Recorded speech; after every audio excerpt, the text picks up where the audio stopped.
મારી સ્ક્રીન દેખાતી હોય અને મારો અવાજ જો કમ્પ્લીટ આવતો હોય તો કોઈ એક સ્ટુડન્ટ જસ્ટ મને ચેટ બોક્સમાં મેસેજ કરી દે, કારણ કે અહીંયા મેં બીજા ફોનથી જસ્ટ ચેક કરું છું ચેટ બોક્સ, અથવા મને ટેક્સ્ટ મેસેજ કરી દે.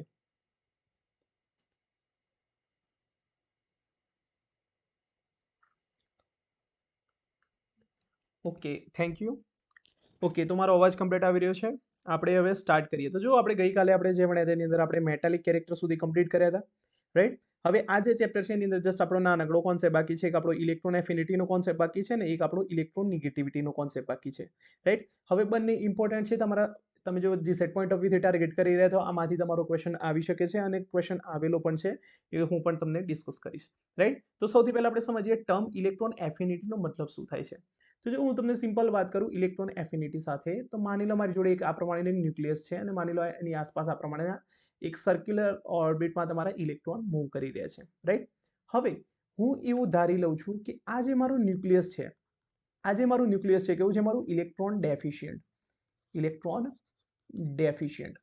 હવે ઇલેક્ટ્રોન ડેફિશિયન્ટ હશે એટલે શું થશે, તો ઇલેક્ટ્રોન ડેફિશિયન્ટ હશે એટલે શું થશે, કોઈ ઇલેક્ટ્રોન આસપાસ જતો હશે ને તો પોતાની તરફ ખેંચી લેશે, રાઈટ. હવે જ્યારે ઇલેક્ટ્રોન પોતાની તરફ ખેંચી લે એટલે શું થઈ જશે, હવે ઇલેક્ટ્રોન ડેફિશિયન્સી એની રિમૂવ થશે અને એની સ્ટેબિલિટી ગેઇન થશે. અને આપણને ખબર છે એ પ્રમાણે જ્યારે કોઈ પણ મોલિક્યુલ અથવા એટમ તમારો જ્યારે સ્ટેબિલિટી ગેઇન કરે ત્યારે કંઈક ને કંઈક એક એનર્જી રિલીઝ કરતું હોય છે. શું કરતું હોય છે, કંઈક ને કંઈક તમારી એનર્જી રિલીઝ કરતું હોય છે. અને આ જે એનર્જી છે એને આપણે ઇલેક્ટ્રોન એફિનિટી કહેતા હોય છે.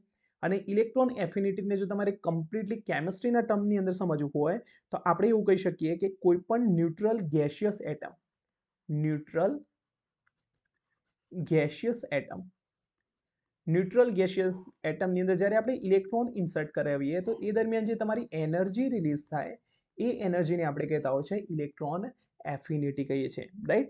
તો આનું સિમ્પલ આપણું એક્ઝામ્પલ છે આપણું જે સિમ્પલ એક્ઝામ્પલ છે અમારું ક્લોરિન. તો જુઓ, આ માની લો મારી જોડે ક્લોરિન છે, એને એક ઇલેક્ટ્રોન એક્સેપ્ટ કર્યો, બરાબર. હવે જો ક્લોરિન છે એની અંદર કેટલા ઇલેક્ટ્રોન હશે, તો આપણને ખબર છે આનો 17 નંબર છે, તો આની અંદર 7 ઇલેક્ટ્રોન હશે તમારી આઉટર મોસ્ટ ઓર્બિટલની અંદર છે, બરાબર. હવે સિમ્પલ શું છે, એક ઇલેક્ટ્રોન એને એક્સેપ્ટ કર્યો તો હવે શું થઈ જશે, તમારું Cl માઇનસ થઈ જશે. Cl માઇનસ થઈ ગયો તો હવે કેટલા ઇલેક્ટ્રોન થઈ ગયા, એના 8 ઇલેક્ટ્રોન થઈ ગયા. હવે 8 ઇલેક્ટ્રોન થઈ ગયા, દેટ મીન તમારું કેવું થઈ ગયું, આયન સ્ટેબલ થઈ ગયો. હવે સ્ટેબિલિટી મળી માટે એને શું કર્યું, એક એનર્જી તમારી રિલીઝ કરી. અને આ એનર્જીને આપણે જનરલી ઇલેક્ટ્રોન એફિનિટી કહેતા હોય છે. અને બીજી લેંગ્વેજમાં તમે કહેવા જાઓ તો ઇલેક્ટ્રોન ગેઇન એન્થાલ્પી પણ કહેતા હોય છો, રાઈટ. હવે ઇલેક્ટ્રોન ગેઇન એન્થાલ્પી અને ઇલેક્ટ્રોન એફિનિટી બંને વચ્ચેનું રિલેશન શું છે ને એ મહત્વની વસ્તુ છે. ઓકે, તો સ્ક્રીનશોટ લેવો હોય તો લઈ લો, પછી હું આગળ સ્ટાર્ટ કરું. ઓકે, ચલો. હવે સમજીએ ઇલેક્ટ્રોન ગેઇન એન્થાલ્પી, એને હું કહી દઉં છું ઇલેક્ટ્રોન ગેઇન એન્થાલ્પી, આ પ્રમાણે કહી દઉં Eg. અને તમારું જે ઇલેક્ટ્રોન એફિનિટી છે માની તમને Ea કહી દઉં છું આ પ્રમાણે. તો બંને વચ્ચેનો જે ડિફરન્સ છે તમે એટલું કહી શકો કે જે તમારી ઇલેક્ટ્રોન ગેઇન એન્થાલ્પી પોઝિટિવ હશે તો તમારી જે ઇલેક્ટ્રોન એફિનિટી નેગેટિવ થશે. અને ઇલેક્ટ્રોન એફિનિટી નેગેટિવ હશે તો તમારી ઇલેક્ટ્રોન એફિનિટી પોઝિટિવ હશે તમે, તો આ તમારી નેગેટિવ થઈ જાય. તો બંને એકબીજાની સાથે આ પ્રમાણે તમે રિલેશનમાં લખી શકો છો, રાઈટ. હવે ક્વેશ્ચન જસ્ટ આટલા સિમ્પલ નથી આવતા આની અંદર, આ તો જસ્ટ તમારો કોન્સેપ્ટ છે સમજવા માટેનો. મેઇન ક્વેશ્ચન આવે છે તમારા સક્સેસિવ ઇલેક્ટ્રોન એફિનિટીમાંથી. તો ટાઇટલ લગાવી દો, સક્સેસિવ ઇલેક્ટ્રોન એફિનિટી. ટાઇટલ લગાવી દો, સક્સેસિવ ઇલેક્ટ્રોન એફિનિટી. જે પ્રમાણે આપણે કાલે ભણ્યા હતા સક્સેસિવ આયોનાઇઝેશન એનર્જી, સેમ વસ્તુ અહીંયા પણ કરવાની છે. તો આપણે સમજવાની કોશિશ કરીએ કે આની અંદર સક્સેસિવની અંદર આપણે કેવી રીતે સમજીએ. તો જો માની લો મારી જોડે આ પ્રમાણેની માની લો મારી જોડે આ પ્રમાણેની એક એટમ પ્રેઝન્ટ છે, ફોર એક્ઝામ્પલ માની લો એ છે, બરાબર. અને એની કન્ડિશન કેવી હોવી જોઈએ, તમારી ગેસિયસ સ્ટેટની અંદર હોવું જોઈએ. હવે જ્યારે એ ગેસિયસ સ્ટેટની અંદર છે ને એક ઇલેક્ટ્રોનને જ્યારે એક્સેપ્ટ કરશે ત્યારે એ માઇનસ બનાવશે અને આના કારણે શું થશે, તમારી ઇલેક્ટ્રોન મેળવવાના લીધે એની સ્ટેબિલિટીમાં વધારો થયો માટે સિમ્પલી શું થશે, અહીંયા તમારી એક એનર્જી રિલીઝ થશે. શું થશે, તમારે અહીંયા એક એનર્જી રિલીઝ થશે. અને આ એનર્જીને માની લો આપણે ડેલ્ટા Hg કહીએ. અને એ કેવી હશે, તમારી નેગેટિવ. નેગેટિવ મતલબ કેવું થઈ જશે, માઇનસ. આ પ્રમાણે માઇનસ V તરીકે તમે લખી દો, બરાબર છે. તો ફર્સ્ટ સ્ટેપની અંદર તમારી જે એનર્જી આવશે તમારી નેગેટિવ આવશે. સેકન્ડ સ્ટેપની અંદર શું થશે, તો માની લો મારી જોડે અહીંયા એ માઇનસ છે, હવે એ પણ તમારો ગેસિયસ સ્ટેટમાં છે ફોર એક્ઝામ્પલ, બરાબર. બીજો એક ઇલેક્ટ્રોન આપણે એની અંદર એન્ટર કરીએ છીએ તો શું બનશે, અહીંયા તમારો A2 માઇનસ બનશે. હવે અહીં તમારી જે ડેલ્ટા Hg છે, તમારી જે એનર્જી છે કેવી હશે? તો જુઓ, માની લો તમારી જોડે અહીંયા માની લો તમારી જોડે આ પ્રમાણે ફોર એક્ઝામ્પલ કહું, માની લો તમારી જોડે 9 પ્રોટોન હતા ફોર એક્ઝામ્પલ માની લો, બરાબર છે, એના સામે 9 ઇલેક્ટ્રોન હતા, બરાબર. હવે એક ઇલેક્ટ્રોન મોકલો એટલે શું થઈ ગયું, આને 10 ઇલેક્ટ્રોન થઈ ગયા, દેટ મીન બહારની આઉટર મોસ્ટની અંદર કેટલા થઈ ગયા તમારા 8 ઇલેક્ટ્રોન, મતલબ સ્ટેબલ થઈ ગયો, બરાબર. અહીંયા તમારા 10 ઇલેક્ટ્રોન થઈ ગયા, તો સ્ટેબલ થઈ ગયો. હજુ પણ તમે એક ઇલેક્ટ્રોન અંદર એડ કરવા જશો તો શું થશે? તો અંદરના જે ઇલેક્ટ્રોન હશે, એક્સ્ટ્રા ઇલેક્ટ્રોન, એ શું કરશે? આને રિપલ્જન કરશે. તો આ ઇલેક્ટ્રોનને જલ્દી અંદર આવવા નહીં દે. જલ્દી નહીં આવવા દે તો આપણે શું કરવું છે? બહારથી એક એનર્જી પ્રોવાઈડ કરવી પડશે તમારે. અહીંથી એક એનર્જી તમારે શું કરવું પડશે? પ્રોવાઈડ કરવી પડશે. તો સેકન્ડ સ્ટેપની જે તમારી સક્સેસિવ ઇલેક્ટ્રોન એફિનિટી છે એ કેવી થઈ જશે? તમારી પોઝિટિવ થઈ જશે. કેમ? કેમ કે આ અંદરના ઇલેક્ટ્રોન કેવા થશે? તમારે એ રિપલ્જન કરશે, માટે તમારી એનર્જીમાં ઉપરથી તમારે આપવી પડશે. ક્લિયર? હવે સપોઝ માની લો હું A2 માઇનસની અંદર બીજો એક ઇલેક્ટ્રોન ઇન્સર્ટ કરવાનો ટ્રાય કરું છું, તો શું બનશે મારું? તો A3 માઇનસ બનશે. અને સાથે સાથે જે મારી ડેલ્ટા Hg હશે, અહીંયા તમારી કેવી હશે? તમારી અહીંયા ડેલ્ટા Hg કેવી હશે? તમારી અહીંયા પ્લસ ના લખતા સાઈડમાં એનર્જી લખજો, બરાબર. ડેલ્ટા Hg કેવી હશે? તો જો અહીં પણ 2 ઇલેક્ટ્રોન હતા, બીજો એક એક્સ્ટ્રા ઇલેક્ટ્રોન આપીએ છીએ, તો ઇલેક્ટ્રોન વચ્ચે રિપલ્જન વધશે, તો આપણે શું કરવું પડશે? એક્સ્ટ્રા એનર્જી આપવી પડશે. એક્સ્ટ્રા એનર્જી આપશો તો શું થશે? સિમ્પલી અહીંયા તમારે કેવું થઈ જશે? અહીંયા તમારો આ પણ જે તમારી જે થર્ડ સક્સેસિવ ઇલેક્ટ્રોન એફિનિટી છે એ પણ કેવી થઈ જશે? તમારી પોઝિટિવ થઈ જશે. તો હંમેશા ક્યારેય ભૂલ ન કરવી તમારે. તમને એક્ઝામની અંદર શું પૂછ્યું છે? First successive energy electron affinity પૂછી છે, સેકન્ડ પૂછી છે કે થર્ડ પૂછી છે. અને આમાં સિમ્પલ તમને ક્વેશ્ચન આવી શકે છે કે તમારી ફર્સ્ટ, સેકન્ડ અને થર્ડ પોઝિટિવ હશે કે નેગેટિવ હશે. બસ આવું સિમ્પલ ક્વેશ્ચન બનાવી શકીએ છીએ. પ્રોબેબિલિટી છે આની, બરાબર. ઓકે. હવે આ બધી જ વસ્તુને આપણે જે સાઇઝ છે, આપણો જે મેઇન ફેક્ટર, કે સાઇઝ સાથે આપણે કેવી રીતે સમજી શકીએ ઇલેક્ટ્રોન એફિનિટીને, બરાબર. તો ટાઇટલ લગાવી દો, factor affecting electron affinity. Title લગાવી દો, ફેક્ટર અફેક્ટિંગ ઇલેક્ટ્રોન એફિનિટી, બરાબર. કયા કયા ફેક્ટર અફેક્ટ કરે છે? તો જો સૌથી પહેલા આપણે કોન્સેપ્ટ સમજીએ. ગોખવું નથી આપણે કોઈ વસ્તુને. મેં તમને શું કીધું હતું? માની લો મારી જોડે આ ન્યુક્લિયસ છે, માની લો એની આસપાસ આ પ્રમાણે ઇલેક્ટ્રોન સર્ક્યુલર પાથ ઉપર ફરે છે, બરાબર. હવે આપણે એવું ધારી લઈએ કે આ જે તમારો એટમ છે કેવો છે? તમારો ઇલેક્ટ્રોન ડેફિશિયન્ટ. કેવો છે તમારું? Electron deficient. ઇલેક્ટ્રોન ડેફિશિયન્ટનો મતલબ શું થયો? કે જે પોતાની તરફ ઇલેક્ટ્રોનને એટ્રેક્ટ કરવાનો પાવર હોય એવા એટમ, બરાબર છે. એ ક્યારે પોસિબલ છે? જ્યારે તમારો ન્યુક્લિયર ચાર્જ કેવો હશે? વધુ હશે. ત્યારે ન્યુક્લિયર ચાર્જ વધુ, ધેટ મીન તમારા જે ન્યુક્લિયસની અંદર જે તમારા પ્રોટોન છે એની તાકાત વધુ, તો બહારના ઇલેક્ટ્રોનને આરામથી ખેંચી જશે. તો આપણે એવું કહી શકીએ કે ન્યુક્લિયર ચાર્જ જેટલું વધુ હશે એટલી તમારી ઇલેક્ટ્રોન ડેફિશિયન્સી વધુ હશે, બરાબર. હવે ન્યુક્લિયર ચાર્જ ક્યારે વધુ હોય? જ્યારે તમારી સાઇઝ ઓછી હોય ત્યારે. તો સાઇઝ જ્યારે તમારી ઓછી હોય એ દરમિયાન શું થશે? તમારો ન્યુક્લિયર ચાર્જ વધશે. ન્યુક્લિયર ચાર્જ વધશે તો ઇલેક્ટ્રોન ડેફિશિયન્સી તમે વધી ગઈ એ પ્રમાણે કહી શકો છો. અને ઇલેક્ટ્રોન ડેફિશિયન્સી વધશે તો ઇલેક્ટ્રોનને ઇઝીલી એક્સેપ્ટ કરશે, અને ઇઝીલી એક્સેપ્ટ કરશે તો એનર્જી તમારી વધુ છોડશે. તમારી અહીંયા વધુ ઇલેક્ટ્રોન, તમારી જે એનર્જી છે ઇલેક્ટ્રોન એફિનિટી, એ વધુ છોડશે, બરાબર. તો દરેક વસ્તુને આપણે જો સમરાઇઝ કરવી હોય તો કેવી રીતે કરી શકીએ? અહીંયા તમે સમરી તરીકે લખી દો. જસ્ટ તમે કોન્સેપ્ટ ઉપર ફોકસ કરો, બાકી વસ્તુ તમે ગોખવાની ટ્રાય ઓછું કરજો, બરાબર. તો અહીંયા સિમ્પલી શું થશે? તો આપણી જે સાઇઝ છે એટમની સાઇઝ જેટલી નાની હશે એટલું ન્યુક્લિયર ચાર્જ કેવો હશે? વધુ હશે. ન્યુક્લિયર ચાર્જ વધુ હશે તો તમારી ઇલેક્ટ્રોન ડેફિશિયન્સી વધુ હશે, માટે ઇલેક્ટ્રોન ઇઝીલી એક્સેપ્ટ થઈ જશે અને તમારી ઇલેક્ટ્રોન એફિનિટી કેવી થઈ જશે? તમારી વધુ થઈ જશે. તો આ તમારો ક્લાઉડ કોન્સેપ્ટ છે, જરા આને યાદ રાખજો. આ કોન્સેપ્ટની મદદથી આપણે ક્વેશ્ચન સોલ્વ કરવાના રહેશે, બરાબર. ઓકે. હવે એક વસ્તુ તમે અહીંયા નોટ કરી લો કે એવા એટમ કે જેની ઇલેક્ટ્રોનની જે તમારા ઇલેક્ટ્રોન છે, તમારા ઇલેક્ટ્રોનિક કોન્ફિગરેશન એ કાં તો હાફ ફિલ્ડ હોય અથવા કમ્પ્લીટલી ફિલ્ડ હોય, એવા એટમ્સની તમારી જે ઇલેક્ટ્રોન એફિનિટી છે કેવી થઈ જશે? તમારી 0 થઈ જશે, બરાબર. તો અહીંયા તમે લખી દો electron affinity for half filled or completely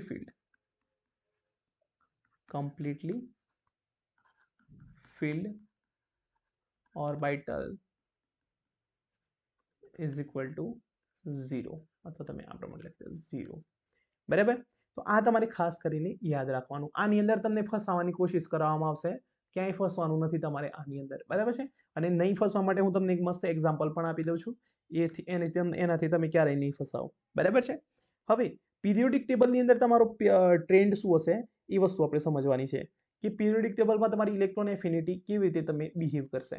એ જો સિમ્પલી હું કરું છું, લેફ્ટ ટુ રાઈટ કરી દઉં છું અહીંયા તમારું, તો અહીંયા લેફ્ટ ટુ રાઈટ કરી દઉં, બરાબર. અને અહીંયા કરી દઉં છું હું ટોપ ટુ બોટમ, અહીંયા કરી દઉં છું ટોપ ટુ બોટમ. તો આની અંદર તમારી ઇલેક્ટ્રોન એફિનિટીમાં શું ચેન્જીસ આવશે? તો જો આપણને ખબર છે એ પ્રમાણે લેફ્ટ ટુ રાઈટ જવાથી સાઇઝ શું થાય તમારી? ડિક્રીઝ થાય. સાઇઝ ડિક્રીઝ થાય તો ન્યુક્લિયર ચાર્જ કેવો થઈ જશે તમારો? ઇન્ક્રીઝ થશે. અને ન્યુક્લિયર ચાર્જ ઇન્ક્રીઝ થશે તો ઇલેક્ટ્રોન એફિનિટી શું થશે તમારી? ઇન્ક્રીઝ થશે. એ જ પ્રમાણે ટોપ ટુ બોટમમાં શું થાય તમારું? સાઇઝ વધે. સાઇઝ વધે તો ન્યુક્લિયર ચાર્જ ઘટે. ન્યુક્લિયર ચાર્જ ઘટે તો ઇલેક્ટ્રોન એફિનિટી પણ શું થશે તમારી? અહીંયા ડિક્રીઝ થશે, બરાબર. તો આ વસ્તુ તમે યાદ રાખજો. ક્લિયર? આમાં યાદ કશું નથી રાખવાનું, ગોખવાનું કશું જ નથી, જસ્ટ આપણે દરેક વસ્તુ સમજવાની છે, બરાબર. Very good. ચલો હવે આપણે જે ટોપ 10 એલિમેન્ટ્સ છે એની અંદર આપણે સમજીએ ઇલેક્ટ્રોન એફિનિટીમાં તમારું વેરિએશન શું આવે છે. અને પોસિબલી છે કે એમાંથી તમને ક્વેશ્ચન આવી જાય. અને 99% જો મને પેપર કાઢવાનું કહે તો ઇલેક્ટ્રોન એફિનિટીમાંથી હું જો ક્વેશ્ચન કાઢું તો આમાંથી જ ક્વેશ્ચન કાઢું, બરાબર. તો આપણે સમજીએ. તો ટાઇટલ લગાવી દો, arrange the following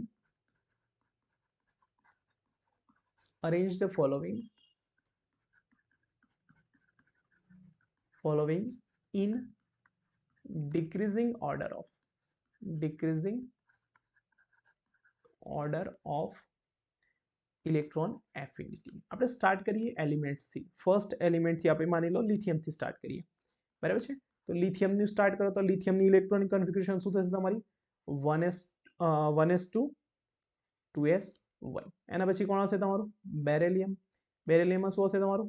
1s2 2s2. એના પછી આવશે તમારો બોરોન. શું આવશે તમારો? 1s2 2s2 2p1. પછી તમારો કાર્બન 1s2 2s2 2p2. પછી નાઇટ્રોજન 1s2 2s2 2p3. પછી આવશે તમારો oxygen 1s2 2s2 2p4. Fluorine 1s2 2s2 2p6 sorry 2p5. પછી આવશે તમારો નિયોન 1s2 2s2 2p6. હવે જો અહીંયા તમારે કોન્સેપ્ટ સમજવાનું છે તો જો સૌથી પહેલા મેં તમને એક વસ્તુ કીધી હતું, કમ્પ્લીટલી હાફ ફિલ્ડ અને કમ્પ્લીટલી ફૂલ ફિલ્ડ, એની ઇલેક્ટ્રોન એફિનિટી હંમેશા 0 હશે. અહીંયા તમારી જોડે ચેક કરી લો કઈ કમ્પ્લીટલી ફૂલ ફિલ્ડ છે અને કઈ કમ્પ્લીટલી હાફ ફિલ્ડ છે. અહીંયા જો આ 2s2 કમ્પ્લીટલી કેવું છે? ફિલ્ડ છે. અહીંયા હું લખું છું ફિલ્ડ, આ પ્રમાણે કમ્પ્લીટલી ફિલ્ડ, બરાબર. અહીંયા જો આ નાઇટ્રોજન કેવો છે તમારો? Half field. 2p3 છે ને, તો આ શું છે તમારું? Half field. અને આ જે છે તમારો કેવું છે તમારું? ફૂલ ફિલ્ડ. તો આનો મતલબ શું થયો કે આ જે ત્રણ એલિમેન્ટ્સ છે એની તમારી જે ઇલેક્ટ્રોન એફિનિટી હશે એ બિલકુલ કેવી હશે? ઓછી હશે, બરાબર છે. હવે જો આ બધા કેવા છે? લેફ્ટ ટુ રાઈટ જે છે, તો લેફ્ટ ટુ રાઈટ જવાથી સાઇઝ ઘટે, સાઇઝ ઘટશે તો તમારી ઇલેક્ટ્રોન એફિનિટી વધશે. અહીંયા જો તમે હાઈએસ્ટ વાત કરો તો તમારી કોની થશે? ફ્લોરિનની થશે. અહીંયા તમારી ફ્લોરિનની હાઈએસ્ટ આવશે. એના પછી જો તમારો અહીંયા ઓક્સિજન, તો એની આવશે કારણ કે એની સાઇઝ નાની છે. એના પછી જો નાઇટ્રોજન નહીં આવે કારણ કે હાફ ફિલ્ડ છે, બરાબર. એના પછી આવશે તમારો કાર્બન, બરાબર.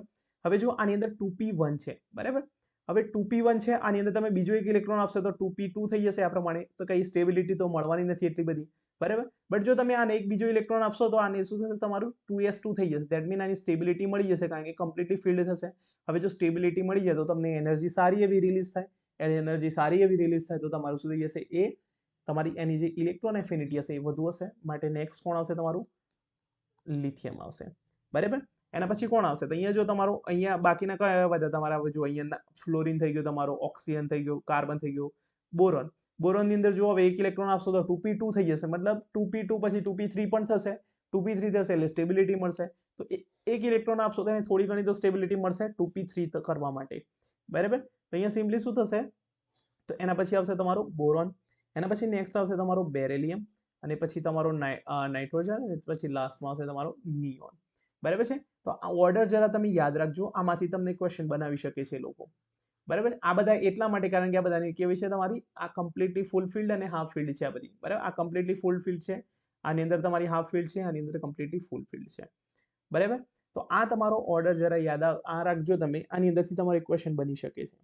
બરાબર, હવે ઇલેક્ટ્રોન એફિનિટીમાં તમારો જસ્ટ આટલું નથી પૂછતા, આની અંદરથી તમારું એક્સેપ્શન, અને આ જે એક્સેપ્શન છે ને મોસ્ટ આઈએમપી છે, અને પૂછાશે ને તો કોપી પેસ્ટ જ આવશે તમારો એક્સેપ્શન પણ. બરાબર, તો એક્સેપ્શનમાં જસ્ટ તમારે યાદ રાખવાનું છે, એની અંદર કંઈ એટલું બધું છે નહીં, તો સિમ્પલી તમે ટાઇટલ લગાવી દો એક્સેપ્શન્સ. એક્સેપ્શન્સ. તો જો હું તમને એક ક્વેશ્ચન થ્રુ સમજાવું તમને, તો માની લો મારી જોડે આ પ્રમાણેના હેલોજન્સ છે, fluorine, chlorine, bromine and iodine. હવે આનો મારે ઇલેક્ટ્રોન એફિનિટીનો ઓર્ડર લગાવવો છે તો શું આવશે? તો એઝ પર અવર કન્સેપ્ટ શું છે તમારું? તો સાઇઝ જેટલી વધુ એટલું શું થશે તમારું ન્યુક્લિયર ચાર્જ ઓછો, અને ન્યુક્લિયર ચાર્જ ઓછો એટલું તમારું શું થશે ઇલેક્ટ્રોન એફિનિટી પણ ઓછી. તો આપણો એક્સપેક્ટેડ આન્સર શું આવશે? તો એક્સપેક્ટેડ આપણો આન્સર શું આવશે? તો આપણો એક્સપેક્ટેડ આન્સર ફ્લોરિન સૌથી નાની સાઇઝ છે તો ઇલેક્ટ્રોન એફિનિટી સૌથી વધુ એની હશે. પછી કોણ આવશે તમારું ક્લોરિન, પછી કોણ આવશે તમારું બ્રોમિન, અને પછી કોણ આવશે તમારું આયોડિન. બટ એકચ્યુઅલ આન્સર શું છે તમારો? તો એકચ્યુઅલ આન્સર આવશે તમારો ક્લોરિન, પછી ફ્લોરિન, પછી બ્રોમિન, પછી આયોડિન. બરાબર છે, તો અહીંયા સિમ્પલી શું થાય છે, તો આ બંને એકબીજાને ઇન્ટરચેન્જ કરી દે છે. અને એક બીજી એક વસ્તુ તમે યાદ રાખી દો કે highest electron affinity among the all elements, મતલબ જેટલા પણ પિરિયોડિક ટેબલની અંદર જેટલા પણ તમારે એલિમેન્ટ્સ પ્રેઝન્ટ છે એની અંદરથી સૌથી વધુ જો તમે કોઈની ઇલેક્ટ્રોન એફિનિટી છે તો ક્લોરિનની. હવે ક્વેશ્ચન તમારું આમ પણ પૂછી લે તમને કે આની અંદર તમારો આન્સર શું આવશે ઇલેક્ટ્રોન એફિનિટીનો, અથવા તમને પૂછી લે કે ફ્લોરિન કરતા ક્લોરિનની વધુ છે ઇલેક્ટ્રોન એફિનિટીનું કારણ શું? તો આની જોડે શું છે તમારી 3D ઓર્બિટલ છે, 3D ઓર્બિટલ પ્રેઝન્ટ છે, જે શું કરશે તો એ જે ઇલેક્ટ્રોન જે મેળવશે નવા ઇલેક્ટ્રોનને જે એક્સેપ્ટ કરશે તો એને સારી રીતે એકોમોડેટ કરી શકે છે ઇલેક્ટ્રોનને, એને સારી ફેસિલિટી આપી શકે છે જો આપણે નોર્મલ લેંગ્વેજમાં વાત કરીએ તો એના લીધે તમારી જે ક્લોરિન છે એની ઇલેક્ટ્રોન એફિનિટી વધુ છે. તો સ્ટાર માર્ક કરી દેજો, આ મોસ્ટ આઈએમપી. બરાબર છે, મોસ્ટ પ્રોબેબલી પૂછાઈ શકે છે, પછી નક્કી ના કહેવાય. બરાબર, જો પૂછવો જ હોય તો બીજો પણ એક્સેપ્શન પૂછાય છે તમારું, તો આ તમારા હેલોજન નહીં, તમને બાજુના જે કાર્બન વાળું જે ફેમિલી છે, નાઇટ્રોજન ફેમિલી છે, તમારી જે ચાલ્કોજન ફેમિલી છે, એમાંથી પણ તમને એક્સેપ્શન પૂછી શકે છે. તો એ પણ તમે જરા એક્સેપ્શન લખી દો. તો બીજો એક્સેપ્શન લખી દો, સિલિકનની વધુ હશે કમ્પેર ટુ તમારા કાર્બનની. ફર્સ્ટ એલિમેન્ટને તમારે જસ્ટ ચેન્જ કરી દેવાનું છે અહીંયા. બરાબર છે, આ પ્રમાણે. તો આ તમારો આન્સર આવશે તમારો ઇલેક્ટ્રોન એફિનિટી ઓર્ડર. તો એક તમારો આ છે. બીજો છે તમારો ફોસ્ફરસ, પછી nitrogen, AS, SB and BI. Okay, third તમે લખી દો, તો થર્ડ તમારો આવશે સલ્ફર, ઓક્સિજન, સેલેનિયમ, ટેલુરિયમ. બરાબર, હવે તમે આ રીતે જસ્ટ તમે ગોખી મારી હોય કે તમારે પહેલા બે એલિમેન્ટ ચેન્જ કરી દેવાના, આ પ્રમાણે ઇન્ટરચેન્જ કરી દેવાના, તમારો એક્સેપ્શન બની જશે. અહીંયા તમે ફસાઈ જશો, આ તમારો કરેક્ટ આન્સર નથી. બરાબર, તો કરેક્ટ આન્સર લખો આ પ્રમાણે. આ તમને એટલા માટે મેં જાણી જોઈને ભૂલ કરાવી કે તમને યાદ રહી જાય અને એની અંદર તમે ક્યારેય ભૂલો નહીં. બરાબર છે, આની અંદર તમારે સિમ્પલી શું આવશે, તો પહેલો સલ્ફર આવશે તમારો, પછી સેલેનિયમ, પછી ટેલુરિયમ, અને પછી તમારો ઓક્સિજન આવશે. અને આ તમારો મોસ્ટ આઈએમપી છે. પૂછાશે તો તમને કદાચ આ ઓક્સિજન ફેમિલીનો પૂછાય તમને આ, કાં તો પછી તમને હેલોજન ફેમિલીનો પૂછાય. બાકી આમાંથી આની થોડી પોસિબિલિટી ઓછી છે, પણ જરા તમે યાદ રાખશો તો તમને થોડું પોસિબલ છે કે તમને યાદ આવી જાય. બરાબર છે, તો આની અંદર યાદ રાખવાનું ઓક્સિજનની લિસ્ટ આવશે ચાલ્કોજન ફેમિલીમાં. ક્લિયર? તો આ એક્સેપ્શન્સ તમે જરા યાદ રાખજો. હવે આપણે નવો ટોપિક સ્ટાર્ટ કરીએ જેનું નામ છે ઇલેક્ટ્રોનેગેટિવિટી. સિમ્પલ કોન્સેપ્ટ છે, આપણે જે કોન્સેપ્ટ ભણ્યા એની અંદરથી કંઈ એક્સેપ્શન જેવું નથી સમજવાનું. એક ઓર્ડર લખાવી દઈશ તમને ઇલેક્ટ્રોનેગેટિવિટીનો ઓર્ડર, જે તમને ઓર્ગેનિક કેમિસ્ટ્રીમાં વારે ઘડીએ યુઝ થવાનો. બરાબર, તો નવું ટાઇટલ લગાવી દો તમે ઇલેક્ટ્રોનેગેટિવિટી.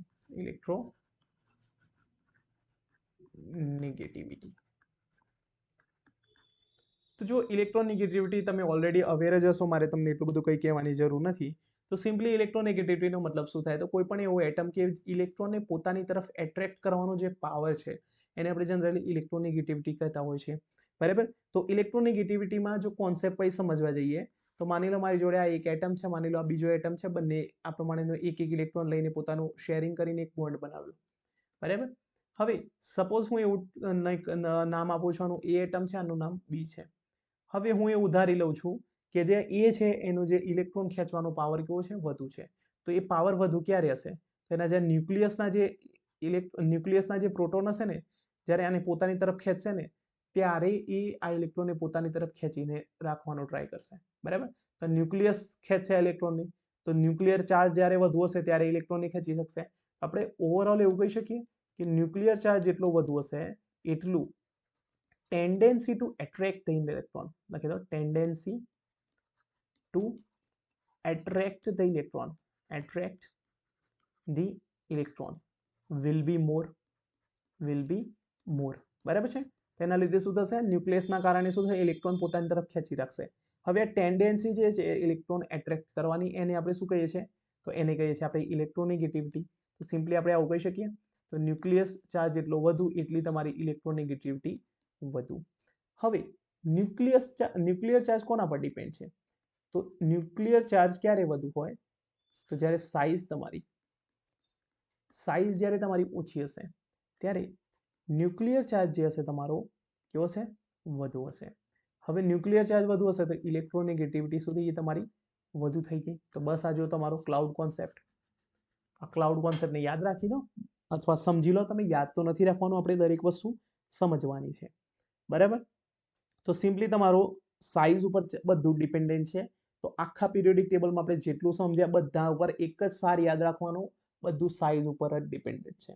એટમની સાઇઝ તમને ખબર પડી ગઈ, સાઇઝનો ઓર્ડર ખબર પડી ગઈ, પછી તમે દરેક પ્રોપર્ટી પ્રેડિક્ટ કરી શકો. ખાલી એક્સેપ્શન જરા તમે યાદ રાખવા પડશે, બરાબર. તો ઓવરઓલ આપણે જો વાત કરીએ તો આપણે આ જે ઇલેક્ટ્રોનેગેટિવિટી છે સિમ્પલી તમારા પીરિયોડિક ટેબલની અંદર કેવી રીતે આવશે, તો જો સિમ્પલી માની લો મારી જોડે અહીંયા લેફ્ટ ટુ રાઈટ છે, અહીંયા ટોપ ટુ બોટમ છે. અહીંયા લખી દો લેફ્ટ ટુ રાઈટ, અહીંયા ટોપ ટુ બોટમ, બરાબર. તો આપણું બધું શાના પર ડિપેન્ડન્ટ છે, સાઇઝ ઉપર. તો લેફ્ટ ટુ રાઈટ જવાથી શું થાય, તમારી સાઇઝમાં ઘટાડો થાય. સાઇઝ ડિક્રીઝ થશે તો ઇલેક્ટ્રોનેગેટિવિટી શું થશે, તમારી ઇન્ક્રીઝ થશે. એ જ પ્રમાણે ટોપ ટુ બોટમમાં શું થશે, સાઇઝ ઇન્ક્રીઝ થશે તો ઇલેક્ટ્રોનેગેટિવિટી ડિક્રીઝ થશે, બરાબર. તો એક આ વસ્તુ તમે જરા નોટ કરીને રાખજો. તો આ તો જે આપણે વાત કરી સિમ્પલ તમારા ન્યુટ્રલ એટમની વાત કરી. સપોઝ માની લો તમારી જોડે કોઈ આયન્સ પ્રેઝન્ટ છે, તો એવા દરમિયાન તમે એની ઇલેક્ટ્રોનેગેટિવિટી કેવી રીતે પ્રેડિક્ટ કરી શકશો, અથવા તમારી જોડે માની લો કોઈ ઓર્ગેનિક મોલિક્યુલ પ્રેઝન્ટ છે, તો એની તમે ઇલેક્ટ્રોનેગેટિવિટી કેવી રીતે પ્રેડિક્ટ કરશો, તો એ વસ્તુ પણ આપણે સમજીએ, બરાબર. તો ટાઇટલ લગાવી દો ઇલેક્ટ્રોનેગેટિવિટી. તો એને આપણે 3 ફેક્ટરથી સમજી શકીએ છીએ ઇલેક્ટ્રોનેગેટિવિટી. તો એમાં ફર્સ્ટ ફેક્ટર તો છે જે આપણું જે સાઇઝ ફેક્ટર, જે આપણે હમણાં ડિસ્કસ કર્યું. સેકન્ડ ફેક્ટર છે તમારું ring size in case of organic molecule. Ring size in case of organic molecule hybridisation, બરાબર છે. અને નેક્સ્ટ છે તમારો ચાર્જ પાછો સાઇઝના ઉપર ડિપેન્ડન્ટ છે, બરાબર. એટલે આ બંનેને એકમાં પણ લઈ શકો, અલગ અલગ પણ લઈ શકો, બરાબર. તો એ સિમ્પલી આપણે એક વસ્તુ તો નક્કી કરી છે કે સાઇઝ જેટલી તમારી ઓછી હશે એટલી ઇલેક્ટ્રોનેગેટિવિટી વધુ હશે. એક આ કોન્સેપ્ટ ક્લિયર. હવે અહીંયા રિંગ સાઇઝમાં લખી દો, તો રિંગ સાઇઝ જેટલી નાની હશે એટલી જ તમારી ઇલેક્ટ્રોનેગેટિવિટી છે કેવી હશે, વધુ હશે, બરાબર. તો એક આ વસ્તુ તમે લખી દો. હવે હું તમને એક્ઝામ્પલ પણ આપી દઉં. તો માની લો મારી જોડે આ પ્રમાણેનું છે 3 મેમ્બર, 4 મેમ્બર અને માની લો 5 મેમ્બર. આનો મને ઇલેક્ટ્રોનેગેટિવિટીનો ઓર્ડર કીધો છે, તો હું કેવી રીતે ફાઇન્ડ આઉટ કરી શકીશ, તો ઇલેક્ટ્રોનેગેટિવિટીના ઓર્ડર માટે સિમ્પલી શું કરવાનું, તો રિંગની સાઇઝ જેટલી નાની એટલી ઇલેક્ટ્રોનેગેટિવિટી વધુ. તો અહીંયા સૌથી વધુ ઇલેક્ટ્રોનેગેટિવિટી કોની હશે, નંબર 1, પછી નંબર 2 આવશે અને એના પછી લાસ્ટમાં સૌથી ઓછી નંબર 3 ની આવશે, બરાબર. ઓકે. હાઇબ્રિડાઇઝેશનથી કેવી રીતે? તો હાઇબ્રિડાઇઝેશનમાં યાદ રાખવાનું percentage S character. Percentage S character જેટલું વધુ હશે એટલી જ ઇલેક્ટ્રોનેગેટિવિટી શું હશે? વધુ હશે. બરાબર? તો સિમ્પલ તમને આપ્યું હોય sp, sp2 અને sp3 હાઇબ્રિડ કાર્બન આપ્યું છે અને એની તમને ઇલેક્ટ્રોનેગેટિવિટીનો ઓર્ડર પૂછ્યો હોય તો શું આવશે? તો આની અંદર કેટલા 50% કેરેક્ટર છે આનું, આની અંદર 33 અને આની અંદર 25. તો જેટલું એસ કેરેક્ટર વધુ એટલું ઇલેક્ટ્રોનેગેટિવિટીનો ઓર્ડર વધુ થશે. તો ઇલેક્ટ્રોનેગેટિવિટીનો ઓર્ડર શું આવશે? sp, પછી sp2 અને પછી sp3. હવે આ જે લાસ્ટ ટોપિક છે એ થોડો ઇમ્પોર્ટન્ટ છે, તો જરા યાદ રાખજો. તો જો પોઝિટિવ ચાર્જ જેટલો વધુ હશે તમારો, પોઝિટિવ ચાર્જ જેટલો વધુ હશે એટલું શું થશે તમારું? ન્યુક્લિયર ચાર્જ કેવો થઈ જશે? વધુ જશે. કારણ કે પોઝિટિવ ચાર્જ જેટલો વધશે એ પ્રમાણે શું થશે? પ્રોટોનની સંખ્યા વધુ જશે કમ્પેર ટુ ઇલેક્ટ્રોન. તો આવા કેસમાં શું થશે? તમારો ન્યુક્લિયર ચાર્જ વધી જશે. ન્યુક્લિયર ચાર્જ વધી જશે તો જે તમારા એટમની સાઇઝ કેવી જશે? ઘટી જશે. હવે જો એટમની સાઇઝ ઘટી ગઈ તો ઇલેક્ટ્રોનેગેટિવિટી શું થઈ જશે તમારી? વધી જશે. તો જુઓ દરેક કોન્સેપ્ટને આપણે એકબીજા સાથે ઇન્ટર રિલેટેડ કરીને સમજીએ છીએ. ધેટ મીન આપણે કશું ગોખવાનું નથી. ઊંઘમાંથી ઉઠાડીને પણ તમને પૂછી લે કે આની અંદર શું આવશે તો તમને ખબર હોવી જોઈએ કે આની અંદર શું આવે. બરાબર? કારણ કે કોન્સેપ્ટ તમારો ક્લિયર હશે. રાઈટ? હવે એક ઓર્ડર છે જરા ઇલેક્ટ્રોનેગેટિવિટીનો જરા યાદ રાખી દેજો, કારણ કે એની જરૂરત તમારે ઓર્ગેનિક કેમિસ્ટ્રીની અંદર પડશે. એના પછી આપણું જે પીરિયોડિસિટી છે આખું ચેપ્ટર આપણે કમ્પ્લીટ થાય છે. એના પછી આપણે નેક્સ્ટ ચાલુ કરીએ કેમિકલ બોન્ડિંગ. બરાબર? ઓકે, તો ટાઇટલ લગાવી દો ઇલેક્ટ્રોનેગેટિવિટી ઓર્ડર. તો એક ઓર્ડર જરા લખી દો. તમારો આવશે ફ્લોરિનની હાઈએસ્ટ આવશે કમ્પેર ટુ ઓક્સિજન, પછી તમારો આવશે નાઇટ્રોજન અને ક્લોરિનની ઓલમોસ્ટ સિમિલર આવશે, પછી તમારો બ્રોમિન આવશે, પછી તમારો ક્લોરિન, પછી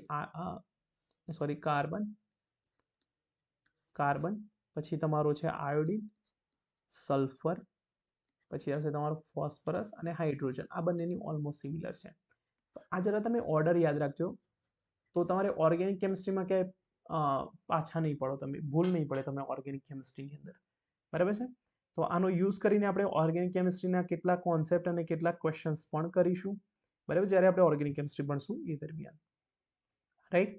ઓકે, તો અહીં આપણું જે પીરિયોડિસિટીનું ચેપ્ટર છે તમારું કમ્પ્લીટ થાય છે. એના પછી આપણે વાત કરીએ તો કેમિકલ બોન્ડિંગ સ્ટાર્ટ કરીએ. તો કેમિકલ બોન્ડિંગ સ્ટાર્ટ કરતા પહેલા હું તમને જરા કહીશ કે જે તમારું કેમિકલ બોન્ડિંગ ચેપ્ટર છે એની અંદરથી સારા એવા ક્વેશ્ચન તમારા જી સેટની અંદર પૂછાય છે. તો એની અંદર તમારી ખાસ કરીને એક વસ્તુ યાદ રાખવાની છે. કેમિકલ બોન્ડિંગની અંદર જો તમે મોસ્ટ ઇમ્પોર્ટન્ટ ટોપિકની વાત કરો તો એની અંદર એક ટોપિક છે તમારો લેટાઇસ એનર્જીનો, જે તમારો કોઓર્ડિનેશન કેમિસ્ટ્રીની અંદર પણ આવે છે. બરાબર? એક પછી આવશે તમારો ફઝાન્સ રૂલ, જેનો હમણાં 2019માં પહેલો કે બીજા નંબરનો જ ક્વેશ્ચન હતો પોલરાઇઝિંગ પાવરનો. તો એક ત્યાંથી ક્વેશ્ચન આવે છે. પ્લસ એક તમારા શેપ્સ ઓફ મોલિક્યુલ એન્ડ હાઇબ્રિડાઇઝેશનમાંથી ક્વેશ્ચન આવે છે તમારા સારા એવા. તમે જોઈ લો જૂના પ્રીવિયસ યરના ક્વેશ્ચન પેપર એનાલિસિસ કરી દો, ઓલમોસ્ટ આના જ ક્વેશ્ચન તમારા આવશે. બરાબર? એક આવે છે તમારા મોલિક્યુલર ઓર્બિટલ થિયરી, જેની અંદરથી તમારા બોન્ડ એંગલના ક્વેશ્ચન પૂછાય છે. બરાબર? તો આ જે તમારા જે મોસ્ટ ઇમ્પોર્ટન્ટ ટોપિક છે એને આપણે ડેપ્થમાં એનાલિસિસ કરશું અને એના ક્વેશ્ચન્સ પણ પ્રેક્ટિસ કરશું સાથે સાથે. બરાબર? તો મે બી પોસિબલ છે કે આજના લેક્ચરની અંદર આપણે થોડો ઘણું કેમિકલ બોન્ડિંગ ઓલમોસ્ટ એક બે ટોપિક આપણે કવર કરી દઈએ. લેટાઇસ એનર્જી છે, એના પછી તે તમારું માની લો લેટાઇસ એનર્જી છે, તમે ફઝાન્સ રૂલ કવર કરી શકો. અને નેક્સ્ટ વિડીયો લેક્ચરની અંદર આપણે વાત કરીએ તો એની અંદર આપણે કરી શકીએ શેપ્સ ઓફ ધી મોલિક્યુલ, એના ઘણા બધા ક્વેશ્ચન કરી નાખીએ આપણે લેક્ચરની અંદર જ. બરાબર? એના પછી આપણે મોલિક્યુલર ઓર્બિટલ થિયરી પણ કરી નાખીએ અને પછી આપણું કેમિકલ બોન્ડિંગ કમ્પ્લીટ થાય તો પછી આપણે નેક્સ્ટ એસિડ બેઝ કોન્સેપ્ટ ચાલુ કરી શકીએ. બરાબર? તો તમને હું 1-1.5 મિનિટનો બ્રેક આપું છું. એના પછી તમે સ્ટાર્ટ કરી દો, પછી હું સ્ટાર્ટ કરું છું. ચાલુ જ રાખજો લેક્ચર. બરાબર? તો 1 મિનિટનો બ્રેક આપું છું. તમે જરા રિવાઇઝ કરવું હોય અથવા તમારે નોટ્સ બનાવવી હોય તો જોઈ લેજો.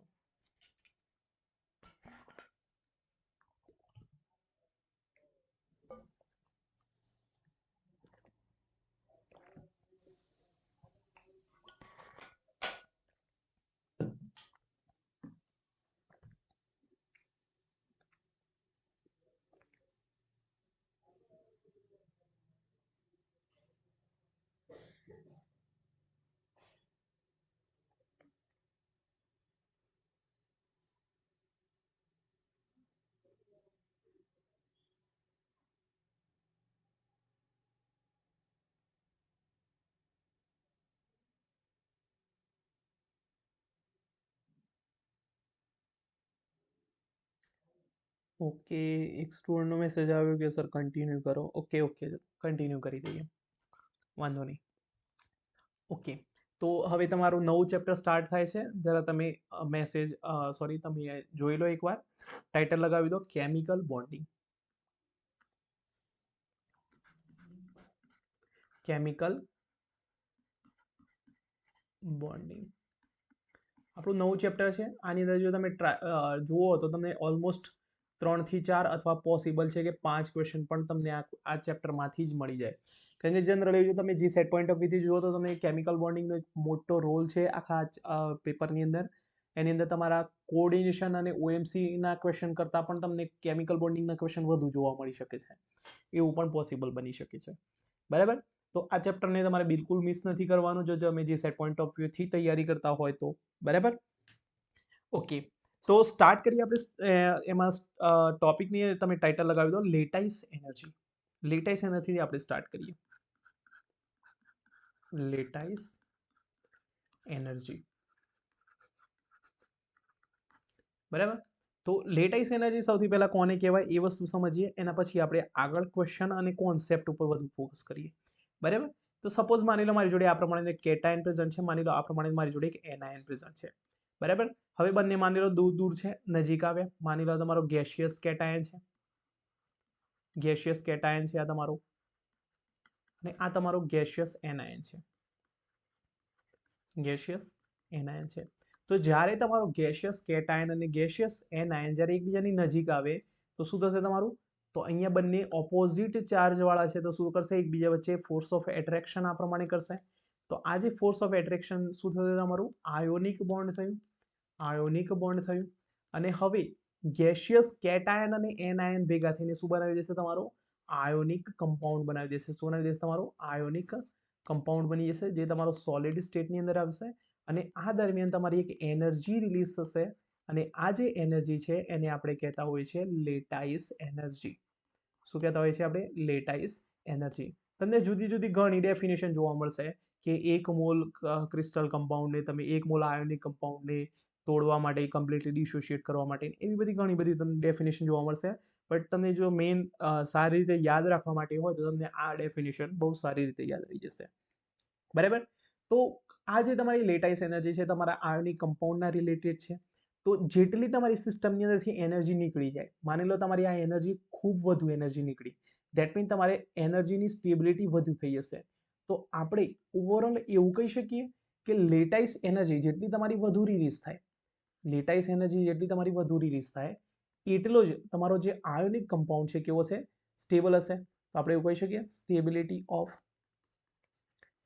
સ્ટેબિલિટી ઓફ આયોનિક કમ્પાઉન્ડ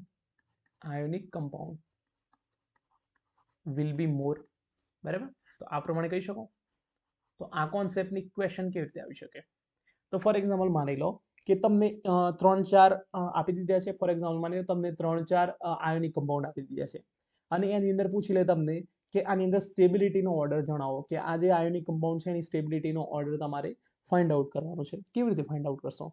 તો એના માટે તમારે તરત મગજમાં આવવું જોઈએ કે આયોનિક કમ્પાઉન્ડ છે તો તમારે લેટાઇસ એનર્જી સાથે જવાનું.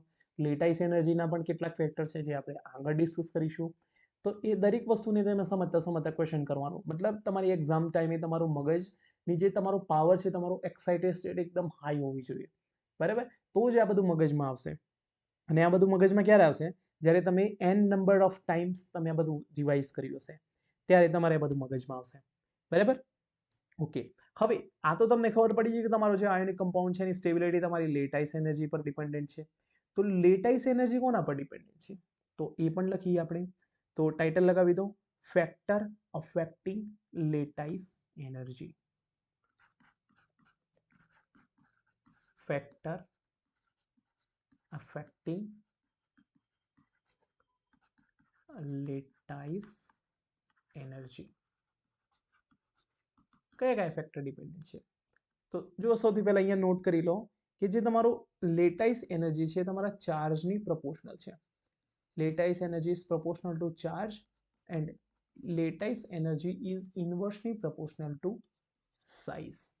That means જેટલો તમારો ચાર્જ વધુ હશે એટલી જ તમારી લેટાઇસ એનર્જી વધુ હશે, અને જેટલી તમારી સાઇઝ ઓછી હશે એટલી લેટાઇસ એનર્જી કેવી હશે તમારી?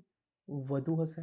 તો ઓવરઓલ આવું લખી દો કે ચાર્જ ઓન એટમ જેટલો વધુ, લેટાઇસ એનર્જી વધુ. સાઇઝ જેટલી ઓછી એટલી લેટાઇસ એનર્જી વધુ. તો આ વસ્તુ તમે નોટ કરીને રાખો. આ તમારો ક્લાઉડ કોન્સેપ્ટ. આના પરથી આપણે ક્વેશ્ચન સોલ્વ કરવાના. બરાબર? ઓકે. તો આપણે ક્વેશ્ચન હું તમને આપું, ક્વેશ્ચન તમે ટ્રાય કરો કેવી રીતે આનો આન્સર આવશે. બરાબર? ઓકે. હવે તમે જાતે ટ્રાય કરજો. હું તમને ક્વેશ્ચન આપું છું, તો ટ્રાય કરો. તો જો હું તમને સોડિયમ ફ્લોરાઇડ આપું છું આ પ્રમાણે, બરાબર? માની લો તમને મેગ્નેશિયમ ફ્લોરાઇડ આપી દઉં છું આ પ્રમાણે, અને એના સાથે માની લો તમને એલ્યુમિનિયમ ફ્લોરાઇડ આપી દઉં. હવે નંબરિંગ આપી દો 1 2 3, અને આની અંદર પૂછ્યું છે કે ઓર્ડર ઓફ લેટાઇસ એનર્જી તમારે ફાઇન્ડ આઉટ કરવાનું છે. તો કેવી રીતે ફાઇન્ડ આઉટ કરશો? તો તરત તમારા મગજમાં આવવું જોઈએ કે lattice energy is proportional to charge and lattice energy is inversely proportional to size. જેવું તમારા મગજમાં આવ્યું એટલે શું થશે? તો તમારે અહીંયા ક્લિક થયું કે તમારો એનાયન તો કેવો છે? તમારો સેમ છે. ધેટ મીન આ આન્સર તમારા કોના પર ડિપેન્ડન્ટ છે? કેટાયન ઉપર. અહીંયા કેટાયનનો અહીંયા કેટલો છે તમારો +1, અહીંયા કેટલો ચાર્જ છે +2, અહીંયા કેટલો ચાર્જ છે તમારો +3. ચાર્જ વધુ, લેટાઇસ એનર્જી વધુ. તો સિમ્પલી આન્સર શું આવશે તમારો? 3 2 1. જો કેટલી સિમ્પલ છે. સિમ્પલ. તમે જસ્ટ તમારો કોન્સેપ્ટ ક્લિયર હોય ને તો તમારે બધું ક્વેશ્ચન પ્રેક્ટિસ પણ ના કરવી પડે, જો તમારો કોન્સેપ્ટ ક્લિયર હોય તો. બરાબર? હવે કોઈ એવું પૂછે સર આમાં સાઇઝ ફેક્ટર આપણે ના કરી શકીએ? કરી શકો તમે સાઇઝ ફેક્ટર, બટ એનું તમે રીઝન જુઓ. તો અહીંયા જો આજે તમારા 3 છે, તમારા જે સોડિયમ, મેગ્નેશિયમ એન્ડ એલ્યુમિનિયમ, આ બધા કેવા છે? સેમ પીરિયડના છે. કેવા છે તમારા? સેમ પીરિયડના છે. તો સેમ પીરિયડની અંદર આપણે સાઇઝ શું થાય તમારી? ડિક્રીઝ થતી હોય છે. બટ આની સાઇઝમાં એટલો બધો ચેન્જ નહીં આવે કે તમે આખો એક ડ્રેસ્ટિક આખો ચેન્જ આવી જાય તમારો. તો અહીંયા તમે લખજો minor change in size.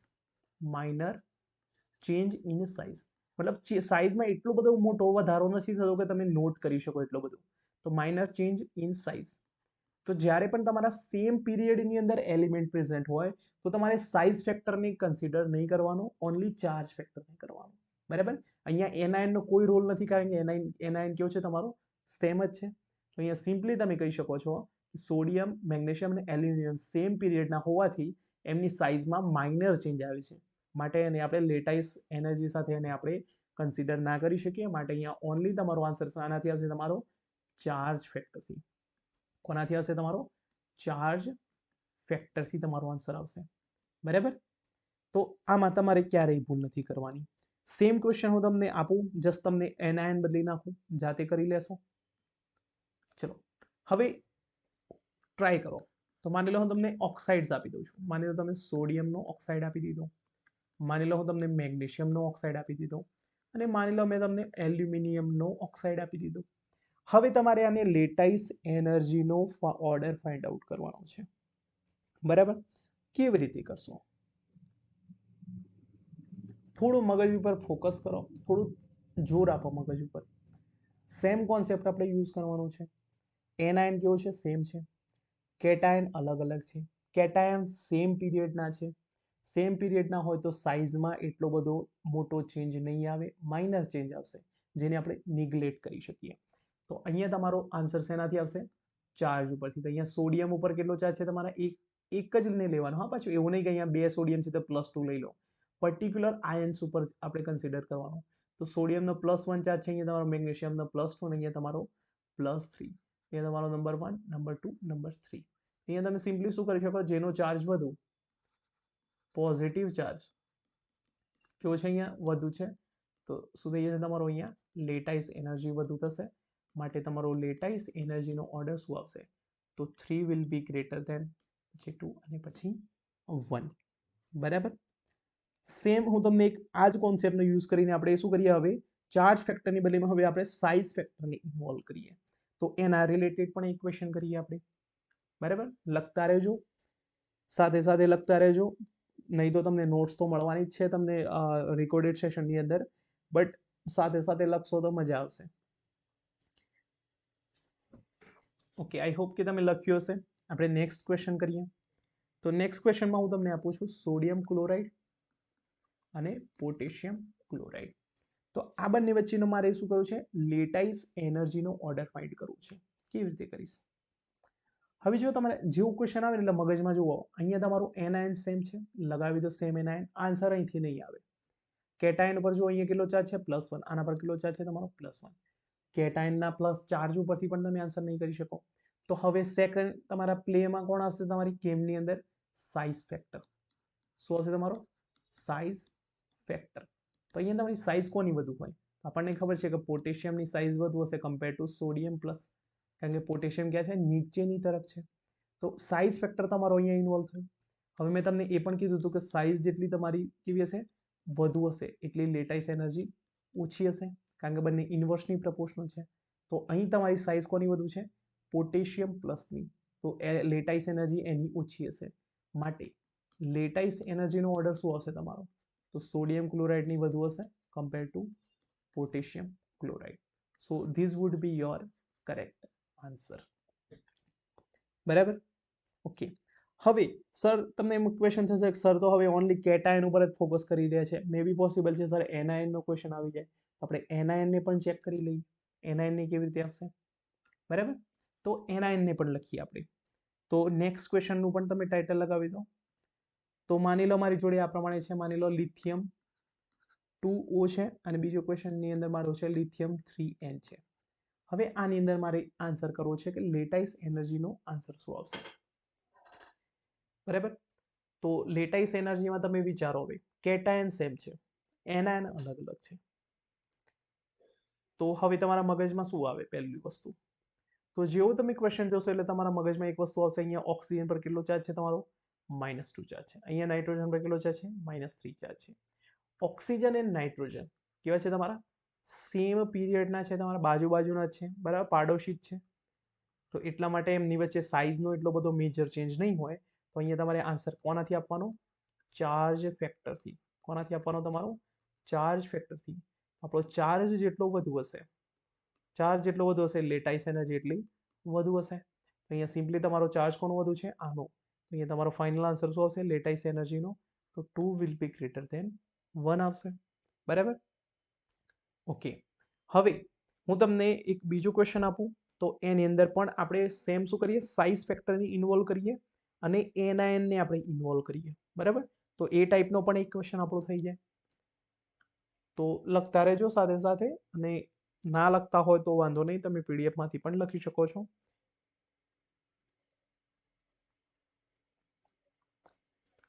Okay, ચલો આપણે એક બીજો ક્વેશ્ચન કરીએ. લખો સોડિયમ ફ્લોરાઇડ NaF, પછી છે તમારો સોડિયમ ક્લોરાઇડ NaCl, પછી તમે લખી દો સોડિયમ બ્રોમાઇડ NaBr, અને તમે લાસ્ટમાં લખી દો સોડિયમ આયોડાઇડ. બરાબર? આનો તમારે લેટાઇસ એનર્જીનો ઓર્ડર ફાઇન્ડ આઉટ કરવાનો છે. કેવી રીતે કરશો? ઓકે, હવે હું તમને સોલ્વ કરાવું, ધ્યાનથી જોજો. સોડિયમ પર કેટલો ચાર્જ છે? +1 +1 +1 +1. બધા સોડિયમ જ છે તો એને આપણે જોવાનું જ નહીં. બરાબર? પછી અહીંયા જો આના પર ચાર્જ જો -1 -1 -1 -1, મતલબ તમે અહીંયા આન્સર તમે ચાર્જ ફેક્ટરથી નહીં કરી શકો. માટે તમારો અહીંયા કયો આવશે? સાઇઝ ફેક્ટર આવશે તમારો. તો સાઇઝની અંદર સૌથી વધુ સાઇઝ કોની હોય? તો ટોપ ટુ બોટમ જવાથી સાઇઝ શું થાય? ઇન્ક્રીઝ થાય. તો હવે જુઓ, આપણે લાસ્ટ કેમિકલ પિરિયોડિસિટીનો કોન્સેપ્ટનો અહીં યુઝ કર્યો. બરાબર? તો એ પ્રમાણે અહીંના કોન્સેપ્ટ યુઝ કરીને આપણે આગળ સમજશું કોઓર્ડિનેશનમાં ને બધામાં. અહીંયા શું થશે? I માઇનસ, પછી Br, Cl માઇનસ અને લાસ્ટમાં F માઇનસ. હવે મેં તમને શું કીધું હતું કે સાઇઝ જેટલી તમારી ઓછી હશે એટલી જ લેટાઇસ એનર્જી કેવી હશે? વધુ હશે. તો આની સાઇઝ કેવી છે? અહીંયા તમારી આની મિનિમમ છે, માટે લેટાઇસ એનર્જી કેવી હશે તમારી અહીંયા? આની હાઈએસ્ટ હશે. માટે શું થશે તમારો લેટાઇસ એનર્જીનો ઓર્ડર શું આવશે? તો સોડિયમ ફ્લોરાઇડના ફોર્મેશન દરમિયાન હાઈએસ્ટ લેટાઇસ એનર્જી રિલીઝ થશે, પછી સોડિયમ ક્લોરાઇડ, પછી સોડિયમ બ્રોમાઇડ, અને પછી લાસ્ટમાં આવશે તમારો સોડિયમ આયોડાઇડ. બરાબર? તો આ વસ્તુ તમે નોટ કરીને રાખજો. ક્લિયર? ઓકે. હવે એક બીજો ક્વેશ્ચન કરી દો.